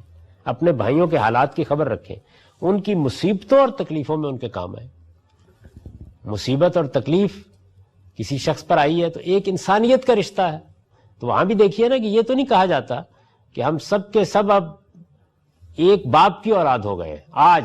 یعنی یہ تو ٹھیک ہے کہ آدم اور حوا کی ہم اولاد ہیں، لیکن اس رشتے سے ہم انسانیت کے ایک رشتے میں بن جاتے ہیں. تو وہاں بھی ہم سے تقاضا کیا جاتا ہے کہ ایک دوسرے کی مدد کریں، اس کی مصیبت میں کام آئے، اس کی تکلیف میں کام آئے. کیا جائے گا. وہ مظلوم ہو تو ان کی مدد کریں. معاشی اور معاشرتی روابط کے لیے ان کو ترجیح دیں. یعنی ایک تو روابط کی بنیاد میرٹ ہے، وہ تو ہر حال میں رہنی چاہیے، لیکن جہاں میرٹ کا سوال نہ ہو وہاں پر ظاہر ہے کہ آپ کو یہ رابطے پیدا کرنے ہوتے ہیں، وہ آپ کا انتخاب و اختیار ہوتا ہے. اس میں بھی آپ کہہ سکتے ہیں کہ بھئی میرا مسلمان بھائی ہے، میں نے مثال کے طور پر شادی کرنی ہے تو میں اس کو ترجیح دوں گا. مجھے مثال کے طور پر کوئی کاروبار کرنا ہے تو میں اس کو ترجیح دوں گا. معاشی اور معاشرتی روابط کے لیے ان کو ترجیح دیں اور ان پر اپنے دروازے کسی حال میں بند نہ کریں. یعنی یہ اس وقت دروازے بند کیے گئے ہیں، لیکن یہ اخوت کا تقاضا ضرور ہے کہ یہ بند نہ کیے جائیں. مگر یہ تقاضا نہیں کیا جا سکتا کہ اپنی قومی ریاستوں اور قومی شناخت سے دستبردار ہو کر لازماً ایک ہی قوم اور ایک ہی ریاست بن جائے. یعنی نہ یہ تقاضا مذہب نے کیا ہے کہ تمہاری قومیت ایک ہونی چاہیے، نہ یہ تقاضا کیا کہ تمہاری ریاست ایک ہونا چاہیے. مذہبی تقاضا نہیں ہے. یعنی کسی ضرورت کے تحت کسی دنیاوی مسئلے کو حل کرنے کے لیے آپ نے مسلمان قوم کی بنیاد پر کوئی فیصلہ کر لیا. ایک شناخت بن چکی ہے ہماری، اب مسلمان قوم ہے، شناخت بن چکی ہے، میں اس کا انکار نہیں کر رہا. یہ مذہب نے بنائی ہے، یہ مذہب کہتا ہے کہ بننی چاہیے، اس کا انکار کر رہا. وہ تو موجود ہے، ایک واقعہ ہے. آپ اس کی بنیاد پر کوئی اقدام کرنا چاہتے ہیں. میں یہ کہتا ہوں آپ یہ کہتے ہیں کہ ہم مسلمان مل کے اپنی ایک حکومت بنانا چاہتے ہیں، اچھی بات ہے، کوئی قابل اعتراض بات نہیں، ضرور بنائیے. آپ کہتے ہیں کہ دنیا کے اندر اگر یونائٹڈ اسٹیٹس آف امریکہ وجود میں آ سکتی ہے تو یونائٹڈ اسلامک اسٹیٹس کیوں نہیں وجود میں آ سکتی؟ اگر سارک کے ممالک اپنے درمیان ایک اتحاد پیدا کر سکتے ہیں، یورپی یونین ایک اتحاد پیدا کر سکتی ہے، تو آپ بھی کر لیجئے. لیکن اس کو مذہب کی بنیاد پر تو آپ کو ثابت کرنا پڑے نا کہ یہ آپ کے دین کا تقاضا ہے، مذہب کا تقاضا ہے. اپنی قومی ریاستوں اور قومی شناخت سے دستبردار ہو کر لازماً ایک ہی قوم اور ایک ہی ریاست بن جائے، یعنی یہ تقاضا نہیں کیا جا سکتا. وہ جس طرح اپنی الگ الگ قومی ریاستیں قائم کر سکتے ہیں، اسی طرح دین و شریعت پر عمل کی آزادی ہو تو غیر مسلم ریاستوں میں شہری کی حیثیت سے اور وطن کی بنیاد پر ایک قوم بن کر رہ بھی سکتے ہیں. یعنی ان میں کوئی رکاوٹ نہیں پھر پیدا ہوتی. پہلی بات کو آپ مانیے تو ان میں سے کچھ نہیں ہونا چاہیے. یعنی اگر آپ یہ مان لیں کہ میرا مذہب مجھ سے تقاضا کرتا ہے کہ میری قومیت بھی اسلام ہے، تو پھر اس کے لازمی نتیجے کے طور پر میری شناخت وہی ہونی چاہیے، پھر میری ریاست اسی بنیاد پر وجود میں آنی چاہیے، اور پھر ظاہر ہے کہ میرے پاس اس کی بھی کوئی گنجائش باقی نہیں رہتی کہ میں کسی دوسری ریاست کا شہری بنوں. صرف پھر وہ اضطراری میں ہو سکتا ہے. میں وہاں پڑا ہوا ہوں، پھر مجھے اصل میں تو ہجرت ہی کرنی ہے. اور جو لوگ ایک مسلمان ریاست قائم کر چکے ہیں ان پر بھی لازم ہو جائے گا کہ انہوں نے میرے لیے اپنے دروازے کھول لیں تاکہ میں اپنی قومیت کے لحاظ سے اپنی قوم کی ریاست میں جا. آپ کہتے ہیں نا کہ اگر ایک امریکی ہے تو وہ پیدائشی حق رکھتا ہے امریکہ میں داخل ہونے کا. میں ایک پاکستانی ہوں تو پاکستانی ہونے کی حیثیت سے پاکستان اپنے دروازے مجھ پر بند نہیں کر سکتا. تو پھر ظاہر ہے کہ اس کا لازمی نتیجہ ہی نکلے گا. تو دین و شریعت پر عمل کی آزادی ہو تو غیر مسلم ریاستوں میں شہری کی حیثیت سے اور وطن کی بنیاد پر ایک قوم بن کر رہ بھی سکتے ہیں. پھر ان میں سے کوئی چیز نہیں ہے کہ جس کو آپ ناجائز کہیں. ان میں سے کوئی چیز قرآن و حدیث کی روح سے ناجائز نہیں ہے. پھر آپ کو یہ ماننا پڑے گا. یہ ساری بحث اس وقت جو صورتحال درپیش ہے اس میں بڑی غیر معمولی اہمیت کی حامل ہے. اس وقت مسلمانوں کے 55 سے زیادہ ممالک دنیا میں قائم ہیں، اور یہ در حقیقت دور حاضر کی تعبیر کے مطابق ان کی قومی ریاستیں بن چکی ہیں. وہ اپنا اسی لحاظ سے تعارف کراتے ہیں، اسی لحاظ سے اپنے ملکوں کا نظم چلاتے ہیں، اسی لحاظ سے ان کی حکومتیں بنتی یا بگڑتی ہیں. ان کے مابین جو اخوت کا رشتہ ہے وہ تو جس وقت بھی آپ گفتگو کریں گے ایک بڑی فطری بات ہے، اس رشتے کو لوگ مان لیں گے. لیکن اگر آپ آگے بڑھ کے یہ کہہ رہے ہیں کہ ملائیشیا کو ملائیشیا کی حیثیت سے قائم رہنے کا حق نہیں ہے، پاکستان کو پاکستان کی حیثیت سے قائم رہنے کا حق نہیں ہے، یہ 55 کے قریب ممالک ہیں، اور یہ حق آپ کہتے ہیں کہ اس بنیاد پر نہیں ہے کہ وہ جس مذہب کو مانتے ہیں وہ اس کی اجازت نہیں دیتا، تو نوعیت بالکل مختلف ہو جائے گی. اگر وہ اجازت نہیں دیتا تو پھر جو لوگ اس کو مانے ہوئے ہیں وہ اصل میں کفر کے قریب کا انحراف کر رہے ہیں. یعنی پھر یہ استدلال وجود میں آئے گا کہ آپ کی شناخت اللہ تعالیٰ نے یہ قائم کی تھی، آپ اس شناخت کو قبول نہیں کر رہے، اس کی جگہ آپ نے اتنی بڑی تعداد میں 55 کے قریب ممالک بنا لی ہیں، ان کی الگ حکومتیں بنا لی ہیں. پھر یہ سب کا سب کم و بیش جیسے میں نے آپ سے عرض کیا کہ کفر کے برابر اقدام ہوگا، اور جو لوگ یہ کر رہے ہوں گے وہ اللہ کے ایک فیصلے کو ماننے سے انکار کر رہے ہوں گے. ان کے خلاف پھر جدوجہد کرنے کے لیے اگر کوئی آدمی اٹھے گا تو مجھے اور آپ کو اس کا ساتھ ہی دینا چاہیے. یعنی پھر جو بھی کوئی اختلاف ہوگا وہ تدبیر کی بنیاد پہ ہو سکتا ہے، جیسے کہ عام طور پر ہمارے علماء کرتے ہیں. یعنی یہ بات تو اصولاً کم و بیش مان لی جاتی ہے کہ ایسا ہی ہونا چاہیے، لیکن ان سے کہا جاتا ہے کہ اس وقت حالات نہیں ہیں، اس وقت کی صورتحال یہ نہیں ہے، تو وہاں پھر صرف تدبیر کی گفتگو باقی رہ جاتی ہے. یعنی یہ بات کہی جا سکتی ہے کہ آپ کو اس اقدام کو مؤخر کر لینا چاہیے، ابھی اس کا وقت نہیں آیا. یہ سب باتیں آپ کہہ سکتے ہیں، لیکن پھر آپ اصول میں اختلاف نہیں کر سکتے. یعنی پھر وہ ایک مقدس فریضہ ہے جس کو ادا کر رہے ہیں، ایک مذہبی بنیاد پر قائم ہونے والا تصور ہے جس کو عام کر رہے ہیں. اور اگر انہوں نے کوئی اقدام کیا ہے تو اس پر تدبیر کے لحاظ سے گفتگو آپ جو جی چاہے کیجئے، لیکن وہ اقدام بہرحال ان کے مذہب کا تقاضا بن جائے گا. یعنی اصول کے لحاظ سے آگے جو کچھ ہے، میں مجھ پر نماز فرض ہو گئی ہے، وہ مجھے پڑھنی ہے. اب آپ یہ کہتے ہیں کہ دیکھو بیمار ہوئے ہو، معذور ہوئے ہو، مسجد نہ جاؤ، تو یہ تو آپ کہہ سکتے ہیں. لیکن آپ پھر مجھے اگر میں اٹھ کھڑا ہوا ہوں یہ کام کرنے کے لیے تو بازو پکڑ کے روک نہیں سکتے کہ تم ایک ناجائز کام کرنے کے لیے جا رہے ہو. اس چیز کو اس میں بیان کیا گیا. تو وہ آپ اس کو بالکل اگر برابر آپ رکھ دیں تو ایک استدلال یہ ہوگا خلاصے کے طور پر کہ یہ کہا جائے گا کہ اسلام میں مذہب کی بنیاد بھی اسلام اور قومیت کی بنیاد بھی اسلام. اسلام ایک مذہب بھی ہے اور وہ میری قومیت بھی ہے. جیسے کہ مولانا سید ابواللہ صاحب مودودی نے ایک موقع کے اوپر یہ کہا ہے کہ اسلام ایک ریاست ہے، یعنی وہ اپنے پورے وجود کے لحاظ سے ایک اسٹیٹ ہے. پھر یہ کہا جائے گا کہ اسلام ایک مذہب بھی ہے، اسلام ایک قومیت بھی ہے، اور جب وہ ایک قومیت ہے تو اصل میں پھر پوٹینشلی بالقوہ ریاست بھی ہے.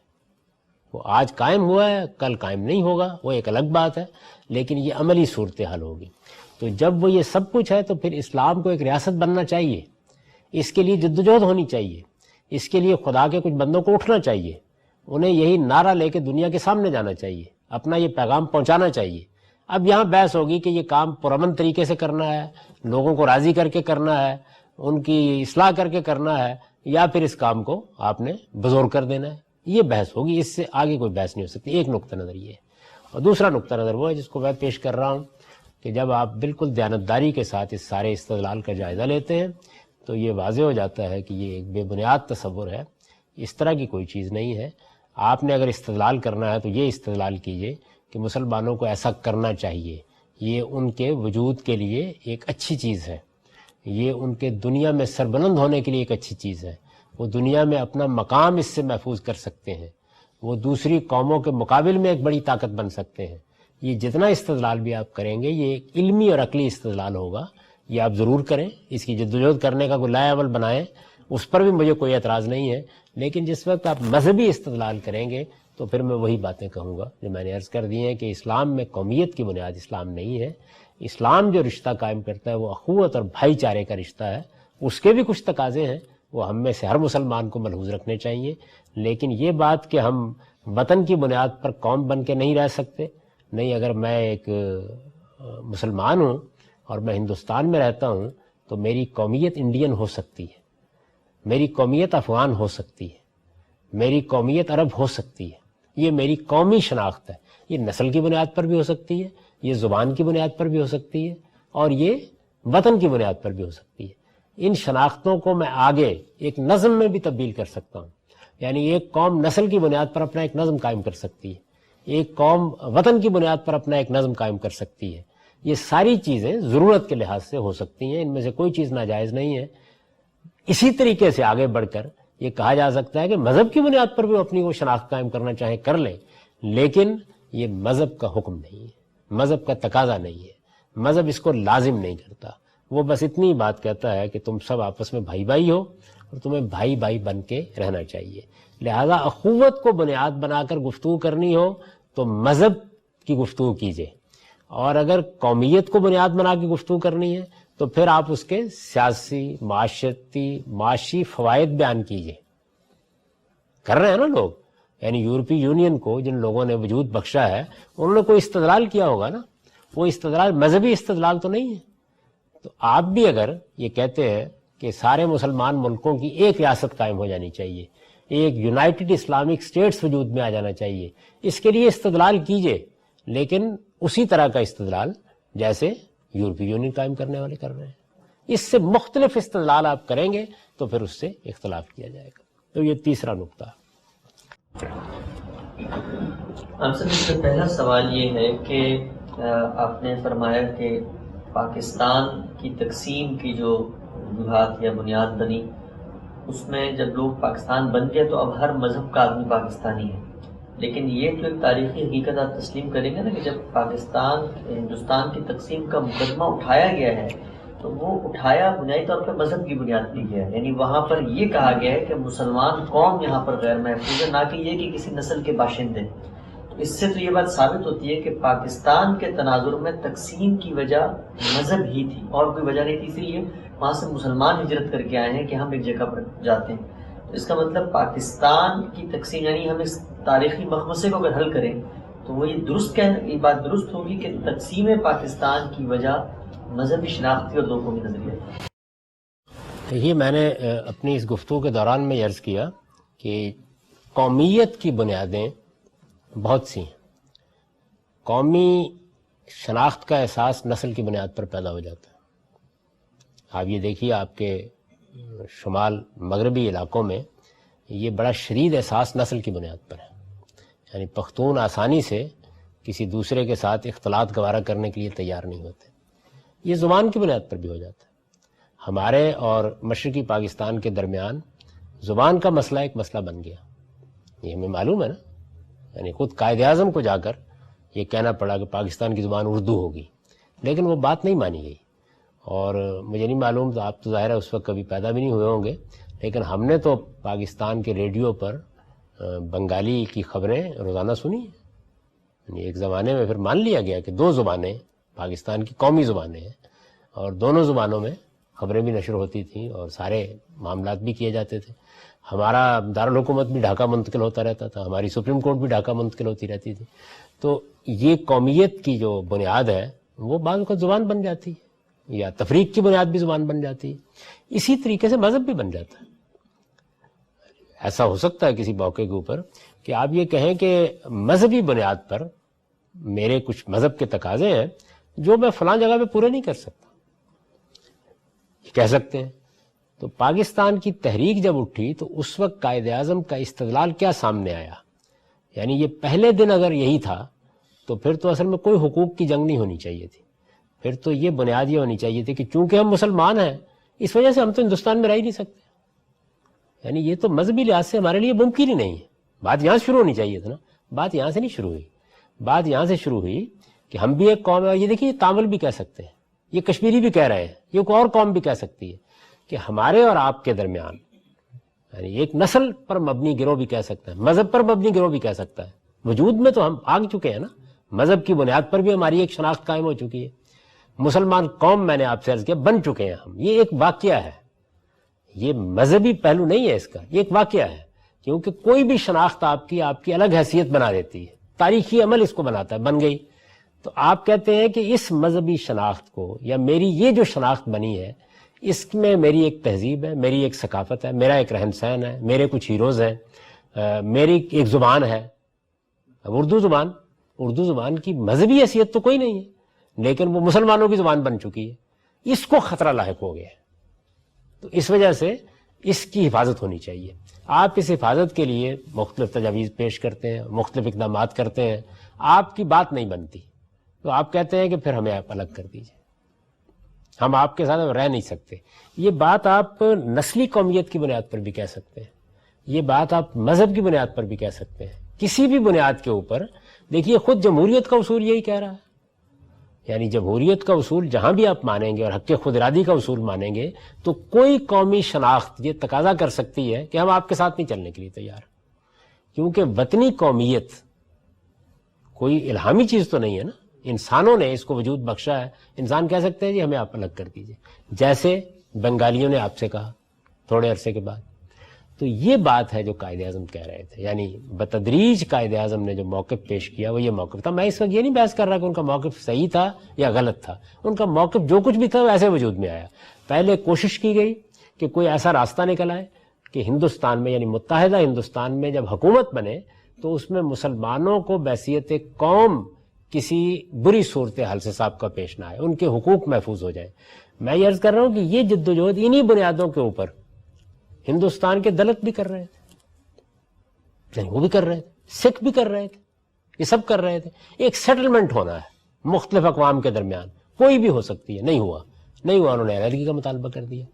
تو میں پہلی بات یہ کہتا ہوں کہ اگر یہ خالص مذہب کی بنیاد پر کیا گیا مطالبہ ہے تو پھر اس کو پہلے مرحلے میں بھی کسی نیگوشیشن میں نہیں جانا چاہیے, پھر بات ہی وہاں سے شروع ہونی چاہیے تھی. اور اس مطالبے کے بعد اس کی اگلی منزل بھی یہ ہونی چاہیے تھی پھر کہ ہم ایک ملک مذہب کی بنیاد پر بنا رہے ہیں, لہذا اس کے دروازے اس مذہب کے ماننے والوں پر کھلے ہوئے, اور ہم باقی دنیا کو میں رہنے والے مسلمانوں کو دعوت دے رہے ہیں کہ وہ بھی اپنی سرحدیں ختم کریں, کیونکہ مذہب کی بنیاد کے اوپر ہی ریاستیں بنتی ہیں, اور تو کوئی وجہ نہیں ہے بننے کی. یعنی نہ ہم نے پہلے یہ بات کی ہے نہ بعد میں یہ بات کی. اسی سے وہ تضاد پیدا ہوا جس کو بیان کیا جا رہا ہے. تو اگر بات سادہ طریقے سے کہی جاتی کہ ہماری تاریخی عمل کے نتیجے میں ایک شناخت بن چکی ہے. یہ شناخت کیسے بنتی ہے؟ اس میں مذہب بھی اپنا کردار ادا کرتا ہے, اس میں تہذیب بھی کرتی ہے, ثقافت بھی کرتی ہے, روایات بھی کرتی ہیں, زبان بھی کرتی ہے, لٹریچر بھی کرتا ہے, آپ کے ہیروز تبدیل ہو جاتے ہیں, آپ قائد اعظم کی تقریریں دیکھیے وہ سب باتیں گنواتے ہیں. تو ہماری یہ شناخت خطرے میں ہے. یعنی وہاں کہا کیا جا رہا ہے, ہماری یہ شناخت خطرے میں ہے. ہم اس خطرے کو ختم کرنے کے لیے پہلے کم کرنے کی کوشش کر رہے تھے, یا مینج کرنے کی کوشش کر رہے تھے. اب ہم یہ کہتے ہیں کہ نہیں, ہمارا آپ کے ساتھ نبھا نہیں ہو سکتا. یہ ابھی آپ نے دیکھا اسکاٹ لینڈ کے لوگوں نے مطالبہ کیا کہ وہ انگلستان سے الگ ہونا چاہتے ہیں. کیا بنیاد؟ مذہب اس کی بنیاد. کسی بھی بنیاد کے اوپر کوئی قوم کہے. کل ہندوستان میں بے شمار اقوام بستی ہیں. آپ دیکھیے امریکہ میں کوئی ریاست, کوئی قوم کہہ سکتی ہے کہ ہم آپ کے ساتھ رہنے کے لیے تیار نہیں ہیں. تو کسی بھی موقع کے اوپر جو مطالبہ کیا جاتا ہے اس میں کوئی آپ کی شناخت خطرے میں آ سکتی ہے. ہماری مذہبی شناخت خطرے میں آ گئی قائد اعظم کے بیان کے مطابق یا ہمارے لیڈروں کے بیان کے مطابق. ایک دوسرا گروہ بھی موجود تھا جو اس کو بھی قبول نہیں کر رہا تھا, اور مولانا ابوالکلام آزاد کی یا مولانا حسین احمد مدنی یا بعض دوسرے بزرگ لوگوں کی قیادت میں وہ بھی اپنا ایک موقف پیش کر رہے تھے. لیکن تھوڑی دیر کے لیے مان لیجئے کہ فی الواقع یہ بات یہ خطرے میں آ گئی تو آ سکتی. جب یہ شناخت خطرے میں آ گئی تو ہم نے ایک سیاسی حل پیش کیا اس کا, نہ کہ کوئی مذہبی حل پیش کیا. تو بات اٹھی بھی سیاسی مسئلے سے, بات کا حل بھی سیاسی انداز سے پیش کیا گیا. حل ہونے کے بعد جو ملک ہم نے بنایا وہ وطنی قومیت کی بنیاد پر بنایا. اور یہی میں یہ کہتا ہوں کہ 14 اگست 1947 کو جب ہم اٹھے تو ہم پاکستانی ہو چکے ہوئے تھے. یہ حقائق ہے, ان کو ایسے ہی پیش کرنا چاہیے. جب آپ ان کو ایسے پیش کرتے ہیں تو بالکل مطابق واقع ہیں, اور اگر آپ تقریر وہ کر رہے ہیں حقائق یہ ہے تو پھر آپ کو ڈاکٹر جاوید اقبال صاحب کے سب سوالوں کا جواب دینا چاہیے. امام صاحب یہ فرما رہے ہیں کہ ہماری جو مذہبی شناخت تھی اس کی بنیاد پر اس کے تحفظ کے لیے ہم نے ایک نیا وطن حاصل کیا, لیکن جیسی وہ وطن حاصل ہوا ہونا تو یہ چاہیے تھا کہ ہم کسی اور مذہب کے آدمی کو آنے بھی نہ دیتے, کیونکہ ہماری مذہبی شناخت کی بنیاد پر یہ وطن بنا ہے. لیکن ہم نے تمام غیر مسلم جو وہاں پر آ رہے تھے ان کو بھی آواز ہونے کی اجازت کی. گویا کہ ہم نے بتایا کہ ہم نے ایک مذہبی شناخت کو کے سیاسی مسئلے کو حل کرنے کے لیے ملک بنایا. ایسے ہی ہے, ہم نے اپنے مسئلے کو حل کرنے کے لیے ملک بنایا ہے. باقی لوگوں کا حق ہے, وہ چاہیں تو اس کا انتخاب کریں, چاہیں تو اس کا انتخاب کریں. یعنی اگر وہ سمجھتے ہیں, دیکھیے نا کچھ وہ اقلیتیں موجود تھیں. ہم یہ مطالبہ کس لیے کر رہے تھے؟ ہم یہ کہہ رہے تھے کہ ہماری مذہبی شناخت خطرے میں ہے, ہماری تہذیبی شناخت خطرے میں ہے, ہماری قومی شناخت خطرے میں ہے, ہمارا ادب خطرے میں ہے, ہماری زبان خطرے میں ہے. یعنی یہ سب ہم کہہ رہے تھے. لہٰذا ہم ایک الگ ملک چاہتے ہیں. جو اقلیتیں دوسری موجود تھیں وہ یہ کہنے کی پوزیشن میں نہیں تھی, آج بھی نہیں ہے. ظاہر ہے کہ ان کے پاس نہ اتنی بڑی اکثریت موجود ہے. قائد اعظم جب گفتگو کرتے ہیں تو وہ یہ کہتے ہیں کہ میں اقلیت کیوں مان لوں مسلمانوں کو. وہ یہاں اقلیت نہیں ہے, وہ ایک بہت بڑی قوم ہے, بہت بڑے حصے میں ان کی اکثریت ہے. تو یہ حیثیت کسی دوسری قوم کو بھی حاصل ہو جائے گی تو وہ آپ کے پاس نہیں آئے گی, وہ بھی اپنی الگ شناخت کا تقاضا کر سکتے ہیں. لہذا اس کے بعد آپ نے کیا کہا؟ آپ نے مذہبی بنیاد پر چونکہ یہ بات نہیں کی تھی بلکہ ایک قوم نے اپنی حفاظت کے لیے یہ اقدام کیا تھا, تو آپ نے یہ بتایا کہ ہم ایک قومی ریاست قائم کر رہے ہیں, نہ کہ کوئی مذہبی ریاست قائم کر رہے ہیں. اس میں آپ بھی آ جائیے, رہیے آگے. وہ سب اقلیتیں, یعنی سکھوں کو آپ نے کہا کہ آپ ہمارے ساتھ آ جائیں, کہا نا آپ نے ان کے ساتھ بات ہوتی رہی. انہوں نے انتخاب کیا کہ وہ ہندوستان کے ساتھ جائیں گے, حالانکہ ان کے مقدس مقامات یہاں تھے. اس کے باوجود انہوں نے ہمارے ساتھ رہنے کا فیصلہ نہیں کیا, مقدس مقامات یہاں تھے. وہ یہ مطالبہ کرنے کی پوزیشن میں نہیں تھے کہ ان کا ایک الگ ملک بنا دیا جائے, کیونکہ الگ ملک جب آپ کہتے ہیں بنا دیا جائے تو دیکھیے یہ محض اس بنیاد پر نہیں ہوتا ملک بن جاتا کہ ہم چاہتے ہیں. نہیں, آپ کو یہ بتانا پڑتا ہے دنیا کو کہ یہ ملک چل سکتا ہے, یہ ریاست اپنے پاؤں پر کھڑی ہو سکتی ہے, اس کے اندر وہ نظم قائم کیا جا سکتا ہے کہ جس میں انارکی نہ پیدا ہو جائے. یہ سب آپ کو باور کرانا پڑتا ہے. تو یہ ساری چیزیں جو تھیں یہ ہمارے یہاں بھی زیر بحث آئیں, اور اس کے بعد چھوٹی اقوام نے یہ فیصلہ کر لیا کہ آپ چاہیں تو ادھر رہیں, چاہیں تو ادھر رہیں. گویا وہاں ہندو اکثریت کے ساتھ رہنے والوں نے بھی یہی فیصلہ کیا, اور یہاں مسلم اکثریت کے ساتھ رہنے والوں نے بھی یہی فیصلہ کیا. وہاں ہندو اکثریت نے بھی یہ نہیں کہا کہ اب یہ ہندو ملک بن گیا چلے جاؤ یہاں سے, اور یہاں مسلمان بھی یہ کہنے کی پوزیشن میں نہیں تھے کہ جو یہاں موجود ہے غیر مسلم وہ چلے جائیں اور آئندہ کوئی آیا نہ کرے. یہ آپ نہیں کہنے کی پوزیشن. کیوں؟ وجہ یہ ہے کہ آپ مذہبی اپنی شناخت یا اپنی تہذیب یا اپنی روایات کی حفاظت کے لیے ایک اقدام تو کر رہے ہیں, لیکن وہ سیاسی اقدام ہے, وہ مذہبی اقدام نہیں ہے. تو اس لیے آپ سیاسی طور پر یہی بتائیں گے کہ اس وقت کی دنیا میں لوگوں کے حقوق کیا ہیں. تو آپ نے کہا وطنی قومیت کی بنیاد پر ہم ایک ملک بنا رہے ہیں, جو اس ملک میں بستا ہے وہ سب برابر ہیں. چنانچہ دیکھیے یہی وجہ ہے کہ قائد اعظم نے پھر 11 اگست کو بڑے واضح لفظوں میں یہ کہہ دیا کہ اب یہ ملک وطنی قومیت کی بنیاد پر بن گیا ہے. اب کوئی سیاسی لحاظ سے نہ ہندو ہندو ہے نہ مسلمان مسلمان، ختم ہو گئی بات. چاہ رہے تھے کہ آپ نے فرمایا کہ اسلام میں قومیت، یہ جو چند روایتوں میں اس طرح کی بات ملتی ہے، المؤمن للمؤمن کالجسد واحد، تو اب اس سے لوگ بعض اوقات استدلال کرتے ہیں کہ دیکھو جسم میں تو اعضاء بھی ملے ہوئے ہوتے ہیں، صرف روح کا یعنی یکسانیت نہیں ہے. یہ بھی ایک نوعیت کی ترغیب ہے کہ مومن مومن کے ساتھ اسی نوعیت سے جڑ کے مل کے رہتا ہے. دوسری جو چیز آپ نے فرمائی کہ شناخت اسلام نہیں ہے قومیت کی اسلام میں، اس کے باوجود مسلمانوں کو ترغیب دی گئی ہے کہ وہ اپنے اہل مذہب کے ساتھ ایک رشتہ قائم کریں، قوت کا. تو جو رشتہ قائم ہوگا جب قومیت کی بنیاد مذہب ہے ہی نہیں، وہ میرا وطن ہے، یا میری نسل ہے، یا میری زبان یا میرا رنگ ہے، تو پھر میری اخوت مذہب کی بنیاد پہ کیوں قائم ہو رہی ہے، یا مذہب کی بنیاد پہ میں ترجیح کیوں دوں؟ میں دو قوموں میں مجھے انتخاب کرنا پڑے تو میں اسلام کا کروں گا، تو پھر مذہب تو قوم کے معاملات میں آگے نہیں آتا. قوم کے معاملات میں نہیں آیا، انسانی اخلاقیات میں داخل ہو گیا. یعنی میں ایک اخلاقی وجود ہوں، تو جب میں کسی کو اپنا بھائی کہتا ہوں تو میرے اوپر کچھ اخلاقی تقاضے عائد ہو جاتے ہیں. وہ عائد ہو گئے جب یہ کہا گیا کہ یہ سب مسلمان اب بھائی ہیں، ایمان کے رشتے میں بندھے ہوئے ہیں. دیکھیے جب میں یہ کہتا ہوں کہ ساری انسانیت آدم و حوا کی اولاد ہے، اور اس لحاظ سے ایک اخوت وہ بھی ہے جس میں ہم سب بنے ہوئے ہیں، تو اس میں کبھی یہ سوال پیدا نہیں ہوتا کہ مجھے اس کے لازمی نتیجے کے طور پر اب امریکی نہیں رہنا، انگریز نہیں رہنا. بالکل ایسے ہی جب میں یہ کہتا ہوں کہ ایمان کے رشتے سے ہم سب بھائی ہیں، تو اس سے بھی سوال پیدا نہیں ہوتا.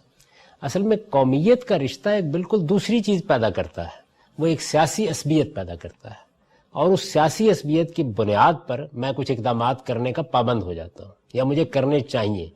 لیکن میں آپ سے عرض کر رہا ہوں کہ اس سے زیادہ قوی اور فطری بنیاد نسل ہے، اس کو آپ نے توڑ دیا.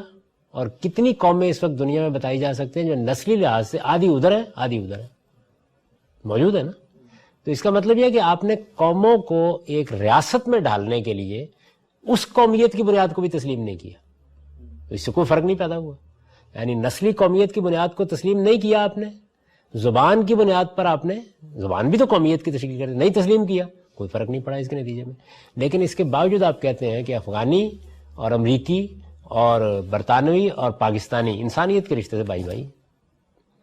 تو بھائی بھائی ہونا در حقیقت تعبیر ہے ان اخلاقی تقاضوں کی جو میرے اوپر اور آپ کے اوپر عائد ہو جاتے ہیں. یہ بہت خوبصورت تعبیر ہے، اور یہی اختیار کی ہے قرآن مجید نے. یعنی اب گویا ہم حقوق کے لحاظ سے بالکل برابر ہو گئے ہیں، ہمارے بھائی ہیں وہ، ہم ان کے بھائی ہیں. اور جس طرح میں نے اس کے تقاضے بیان کر دیں گے، بھائی آپ بھائی ہیں تو پھر آپ کو ان چیزوں کا لحاظ رکھنا چاہیے. قومیت بالکل ایک الگ چیز ہے. جس طرح وطنی قومیت اختیار کرنے کے بعد لازم نہیں ہے کہ آپ اپنی نسلی قومیت چھوڑ دیں، ایسے ہی مذہب اختیار کرنے کے نتیجے میں آپ کا قوت کا رشتہ قائم ہو گیا.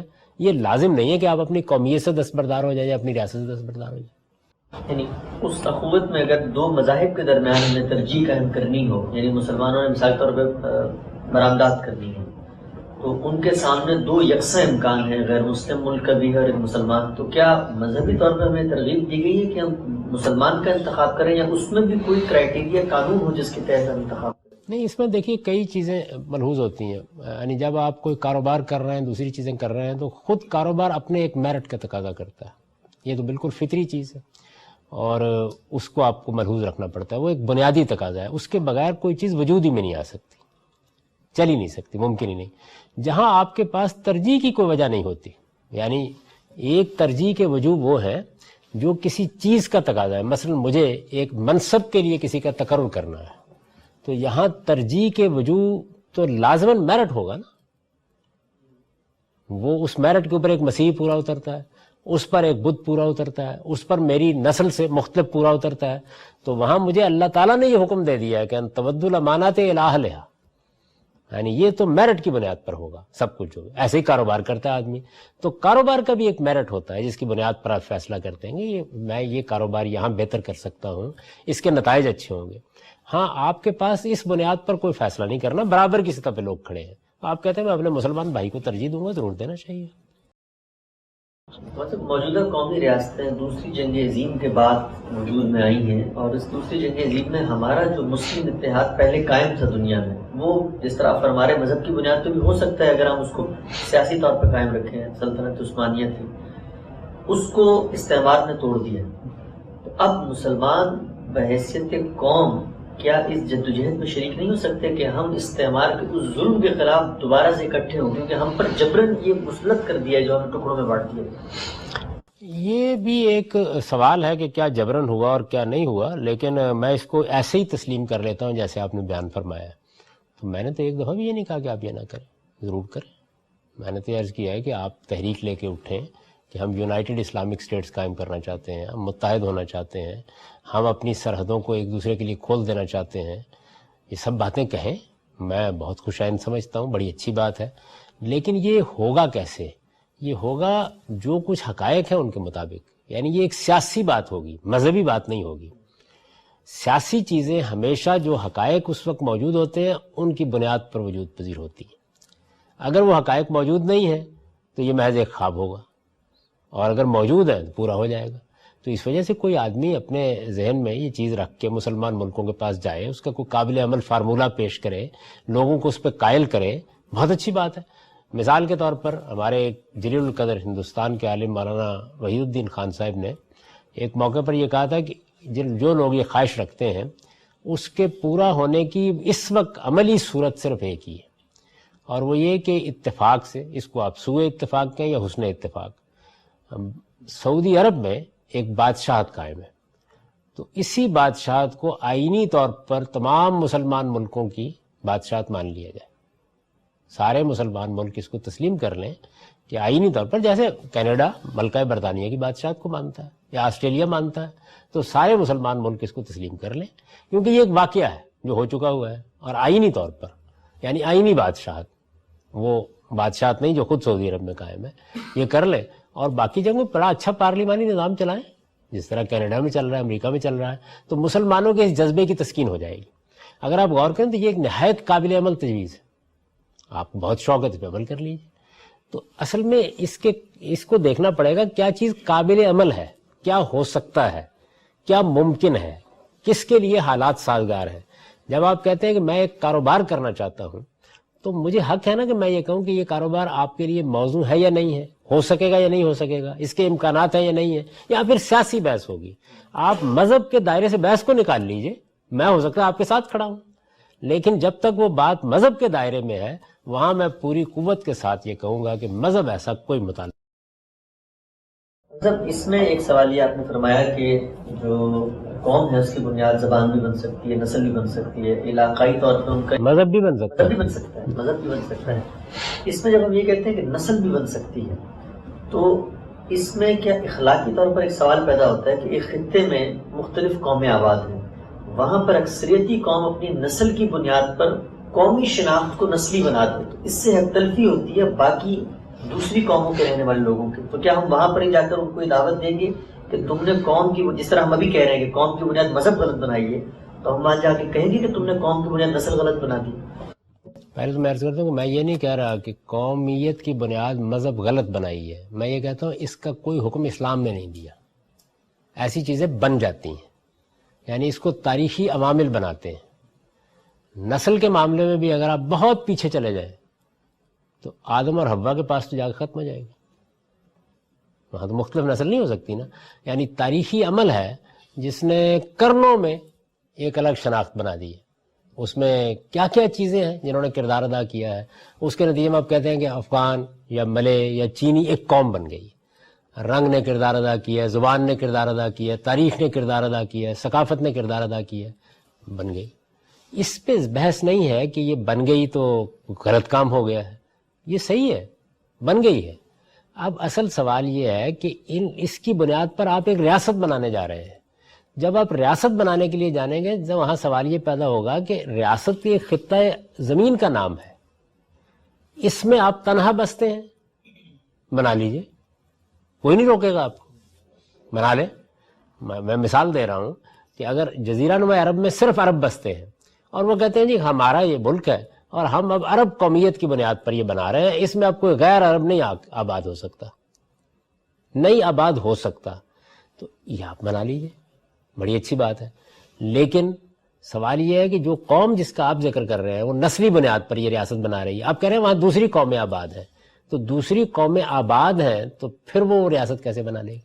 پھر تو اس کا مطلب یہ ہے کہ وہ خطہ ارض، یعنی میں جب پیدا ہوا تو ایک مکان تھا اور اس مکان میں میرے 4 بھائی رہ رہے تھے، تو اب اس میں میں تنہا کیسے اس مکان کا مالک بن سکتا ہوں؟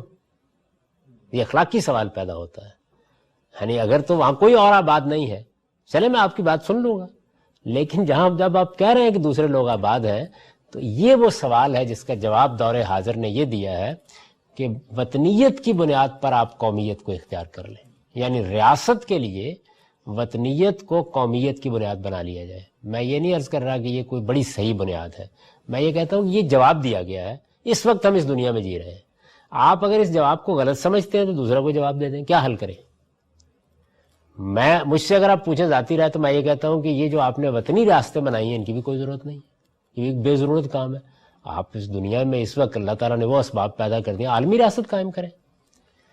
یعنی ان اسباب سے بہت پہلے برٹن رسل یہی بات کہتا ہے، وہ دنیا سے رخصت ہو گیا. تو اب تو صورتحال یہ ہے کہ مواصلات کے غیر معمولی ذرائع وجود میں آ گئے. یعنی اب کیا مشکل رہ گئی ہے؟ آپ اگر ساری دنیا میں انتخابات کرانا چاہیں تو وہ بھی کوئی 2-3 مہینے میں ہو جائیں گے. تو اس لیے اس دنیا میں اب آپ عالمی ریاست کی طرف بڑھیں. یہ ایک سیاسی بندوبست کا سوال ہے، کیا چیز بہتر ہے، کیا قابل عمل ہے. لیکن اخلاقی لحاظ سے تو آپ سے پوچھا جائے گا نا کہ آپ اس علاقے میں یہ اس میز کے اوپر آپ بیٹھے ہوئے تھے، اس میں آپ نے 4 آدمیوں کو دھکا کیسے دے دی؟ تو یہ سوال پیدا ہوتا ہے کہ اس وقت جو ملک بنا دیے گئے ہیں، یا تو آپ ملکوں کی سرحدیں پر تبدیل کریں، یعنی اقوام متحدہ کے اجلاس بلایا جائے اور اس میں بیٹھ کر یہ طے کر لیا جائے کہ مثال کے طور پر تمام ریاستیں نسلی قومیت کی بنیاد پر بنیں گی، تمام ریاستیں رنگ کی بنیاد پر بنیں گی، تمام ریاستیں زبان کی بنیاد پر بنیں گی. کر لیجیے، طے کر لیجیے. جب آپ کہتے ہیں کہ یہ علاقہ ہے تو اب اس علاقے میں تو مختلف قومیں آباد ہیں، مختلف مذاہب آباد ہیں. یہاں اب ریاست وطنی قومیت کی بنیاد پر ہی بن سکتی ہے، کوئی اور بنیاد ہو نہیں سکتی، ممکن بنیاد ہی نہیں ہے. اور جو چیز اصل میں حقیقت کے لحاظ سے تبدیل ہو جائے اس میں آپ کر کچھ نہیں سکتے جب تک اس بنیادی حقیقت کو نہ بدلے.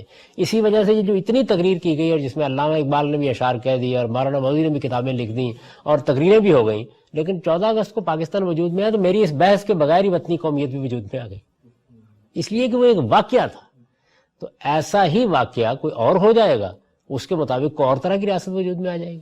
میں نے ابھی مثال دی کہ دنیا میں مثال کے طور پر کوئی بڑی جنگ ہو جاتی ہے اور اس کے بعد جو قوت دنیا پر غلبہ رکھتی ہے وہ یہ کہتی ہے کہ اس سے پہلے کوئی ملک اچھے نہیں بنے ہوئے تھے، تو اب ہمارے پاس طاقت ہے تو ہم نئے ملک بنا دیتے ہیں اور وہ مذہب کی بنیاد پہ بنا دیتے ہیں اور لوگوں سے کہتے ہیں کہ اپنے اپنے مذہب کے لحاظ سے چلے جاؤ، وہاں سے جان چھوٹے اس ساری صورتحال سے. میں ایک مثال دے رہا ہوں، جو کچھ بھی آپ کو کہنا پڑے گا وہ یہ کریں گے. اچھا، طاقت کے بلبوتے پر تو ہو سکتا ہے آپ لوگوں کو یہ کہہ دیں، لیکن اگر لوگوں سے پوچھیں کہ آپ مذہب کی بنیاد پر امریکہ چھوڑ کے چلے جائیں، اس کو روب عمل کیسے کریں گے؟ پاسبل کیسے ہے؟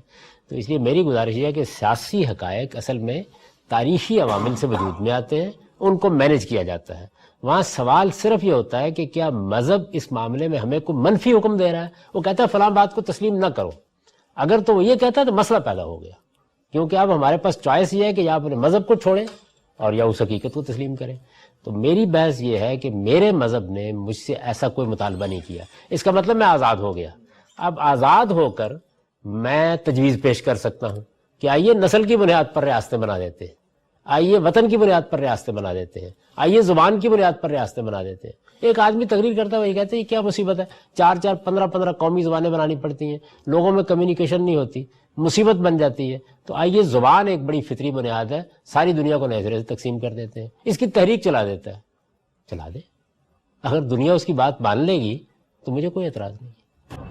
صاحب آخری چیز یہ بتائیے گا اس نقطے کے حوالے سے کہ یہ جو ہمارے روایتی مسلمان علماء کو غلط فہمی ہوئی ہے، اس کی جس طرح آپ نے اپنے ان کے موقف کو بیان کرتے ہوئے بہت ساری چیزیں بیان کی تھی، اس میں صرف یہ بتائیے گا کہ اس میں یعنی بنیادی نقطہ کیا ہے؟ کیا جب اللہ تعالیٰ کسی ایک خطۂ ارض میں لوگوں کی شناخت کو مذہبی قرار دیتے ہیں، مثال کے طور پر جزیرہ نما عرب میں اور کوئی دین اس طرح قائم نہیں ہو سکتا، غالب نہیں آ سکتا، کہ اس سے غلط فہمی ہوتی ہے کہ جب ایک جگہ پہ خدا یہ حکم دے رہا ہے تو ممکن ہے پوری دنیا میں ہو، یا پھر جب خدا اجتماعی طور پر مخاطب کرتا ہے مسلمانوں کی جماعت کو تو اس سے ان میں احساس پیدا ہو کہ جب ہم جماعت ہیں تو ہمیں مل کے رہنا چاہیے. وہ کیا ایک نقطہ ہے جس کی وجہ سے سوء فہم ہو گئی؟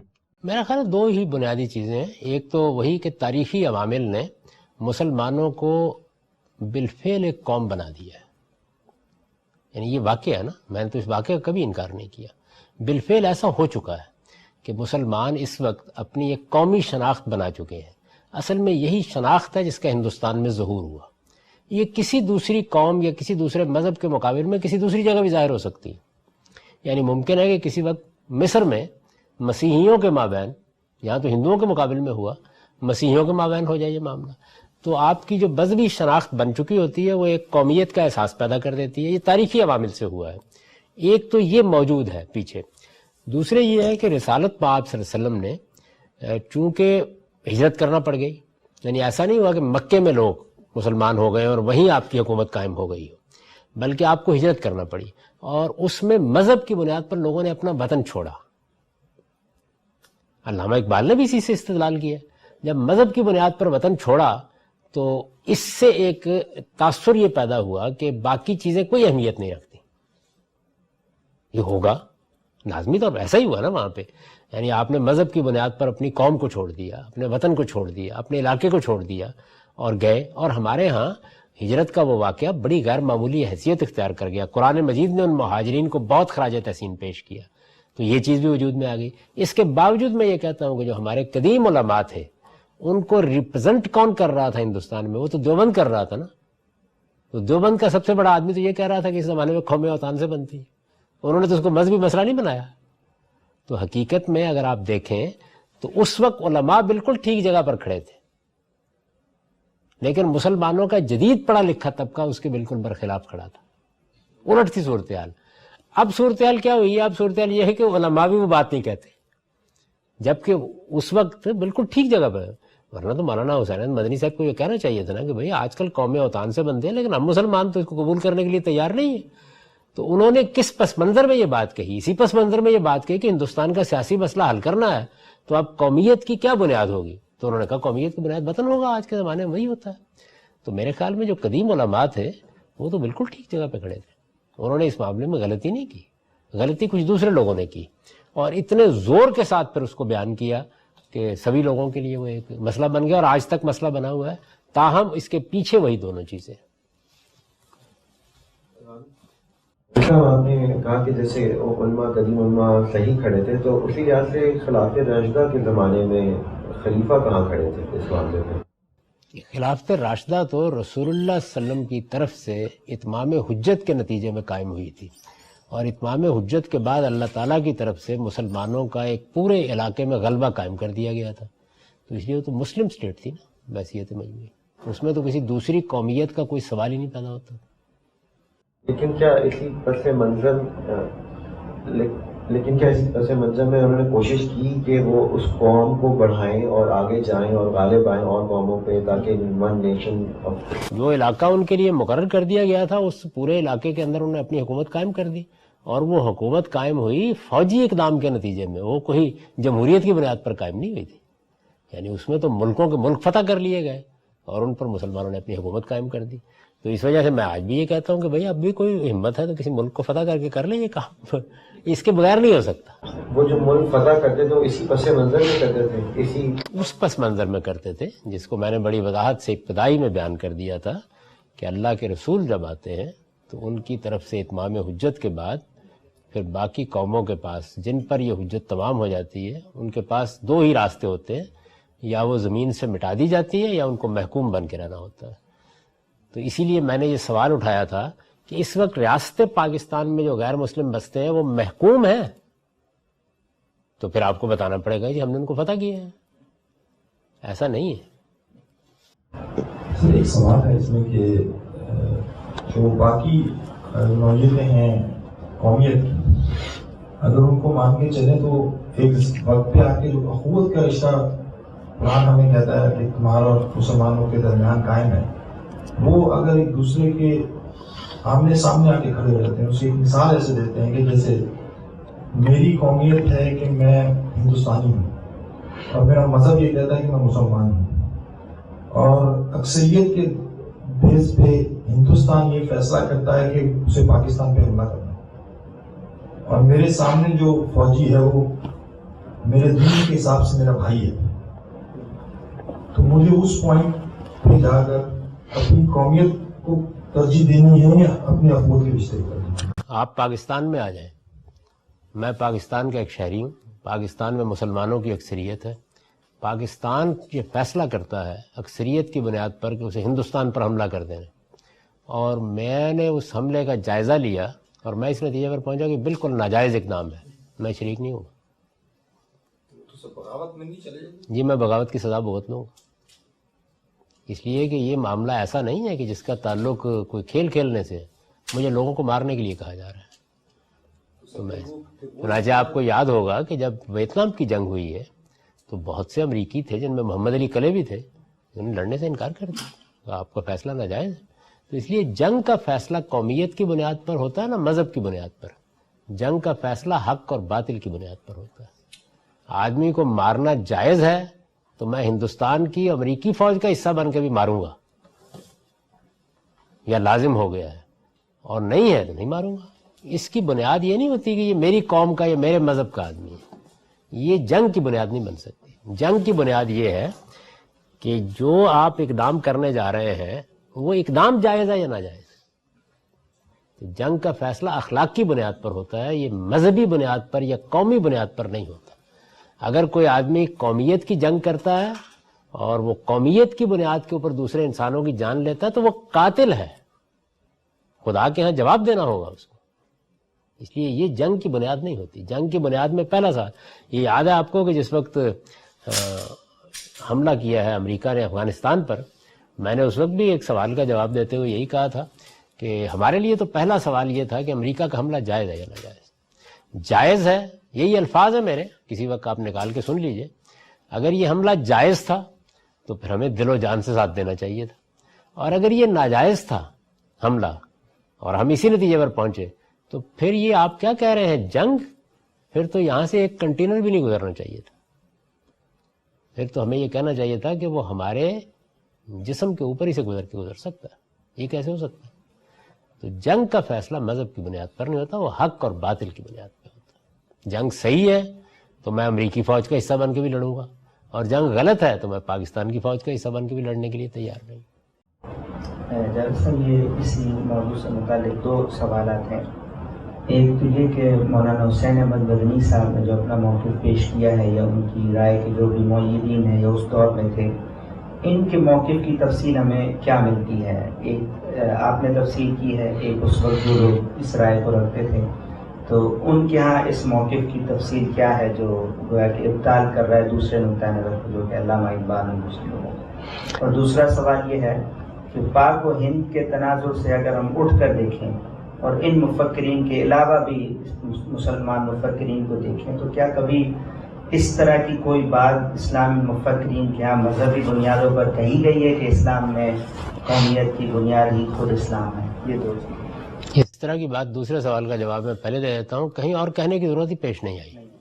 یہ ضرورت ہی اصل میں ہندوستان میں پیش آئی، ایسا ہوا نہیں کبھی بھی۔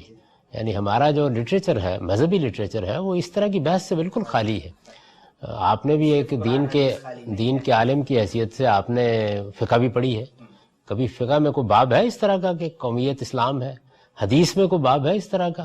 ہمارا جو مذہبی لٹریچر وجود میں آیا ہے، یعنی اس صدی میں بھی آپ دیکھ لیجئے، اس میں بھی یہ بحث نہیں ہے۔ یہ بحث پیدا ہی ہندوستان میں ہوئی، یہی ہوئی، اور اس بحث پہ ایک اپنے زمانے کی بڑی شخصیت علامہ اقبال شامل ہو گئے، اور انہوں نے اتنے زوردار طریقے سے کہا کہ جو صحیح بات کرنے والے تھے وہ بھی اپنا عذر پیش کرتے رہے کہ مراد یہ نہیں تھی اور مقصد یہ نہیں تھا اور فلاں چیز نہیں تھی اور فلاں، یعنی بعض اوقات حملہ اتنا زوراور ہوتا ہے کہ اس کے نتیجے میں پسپائی ہو جاتی ہے۔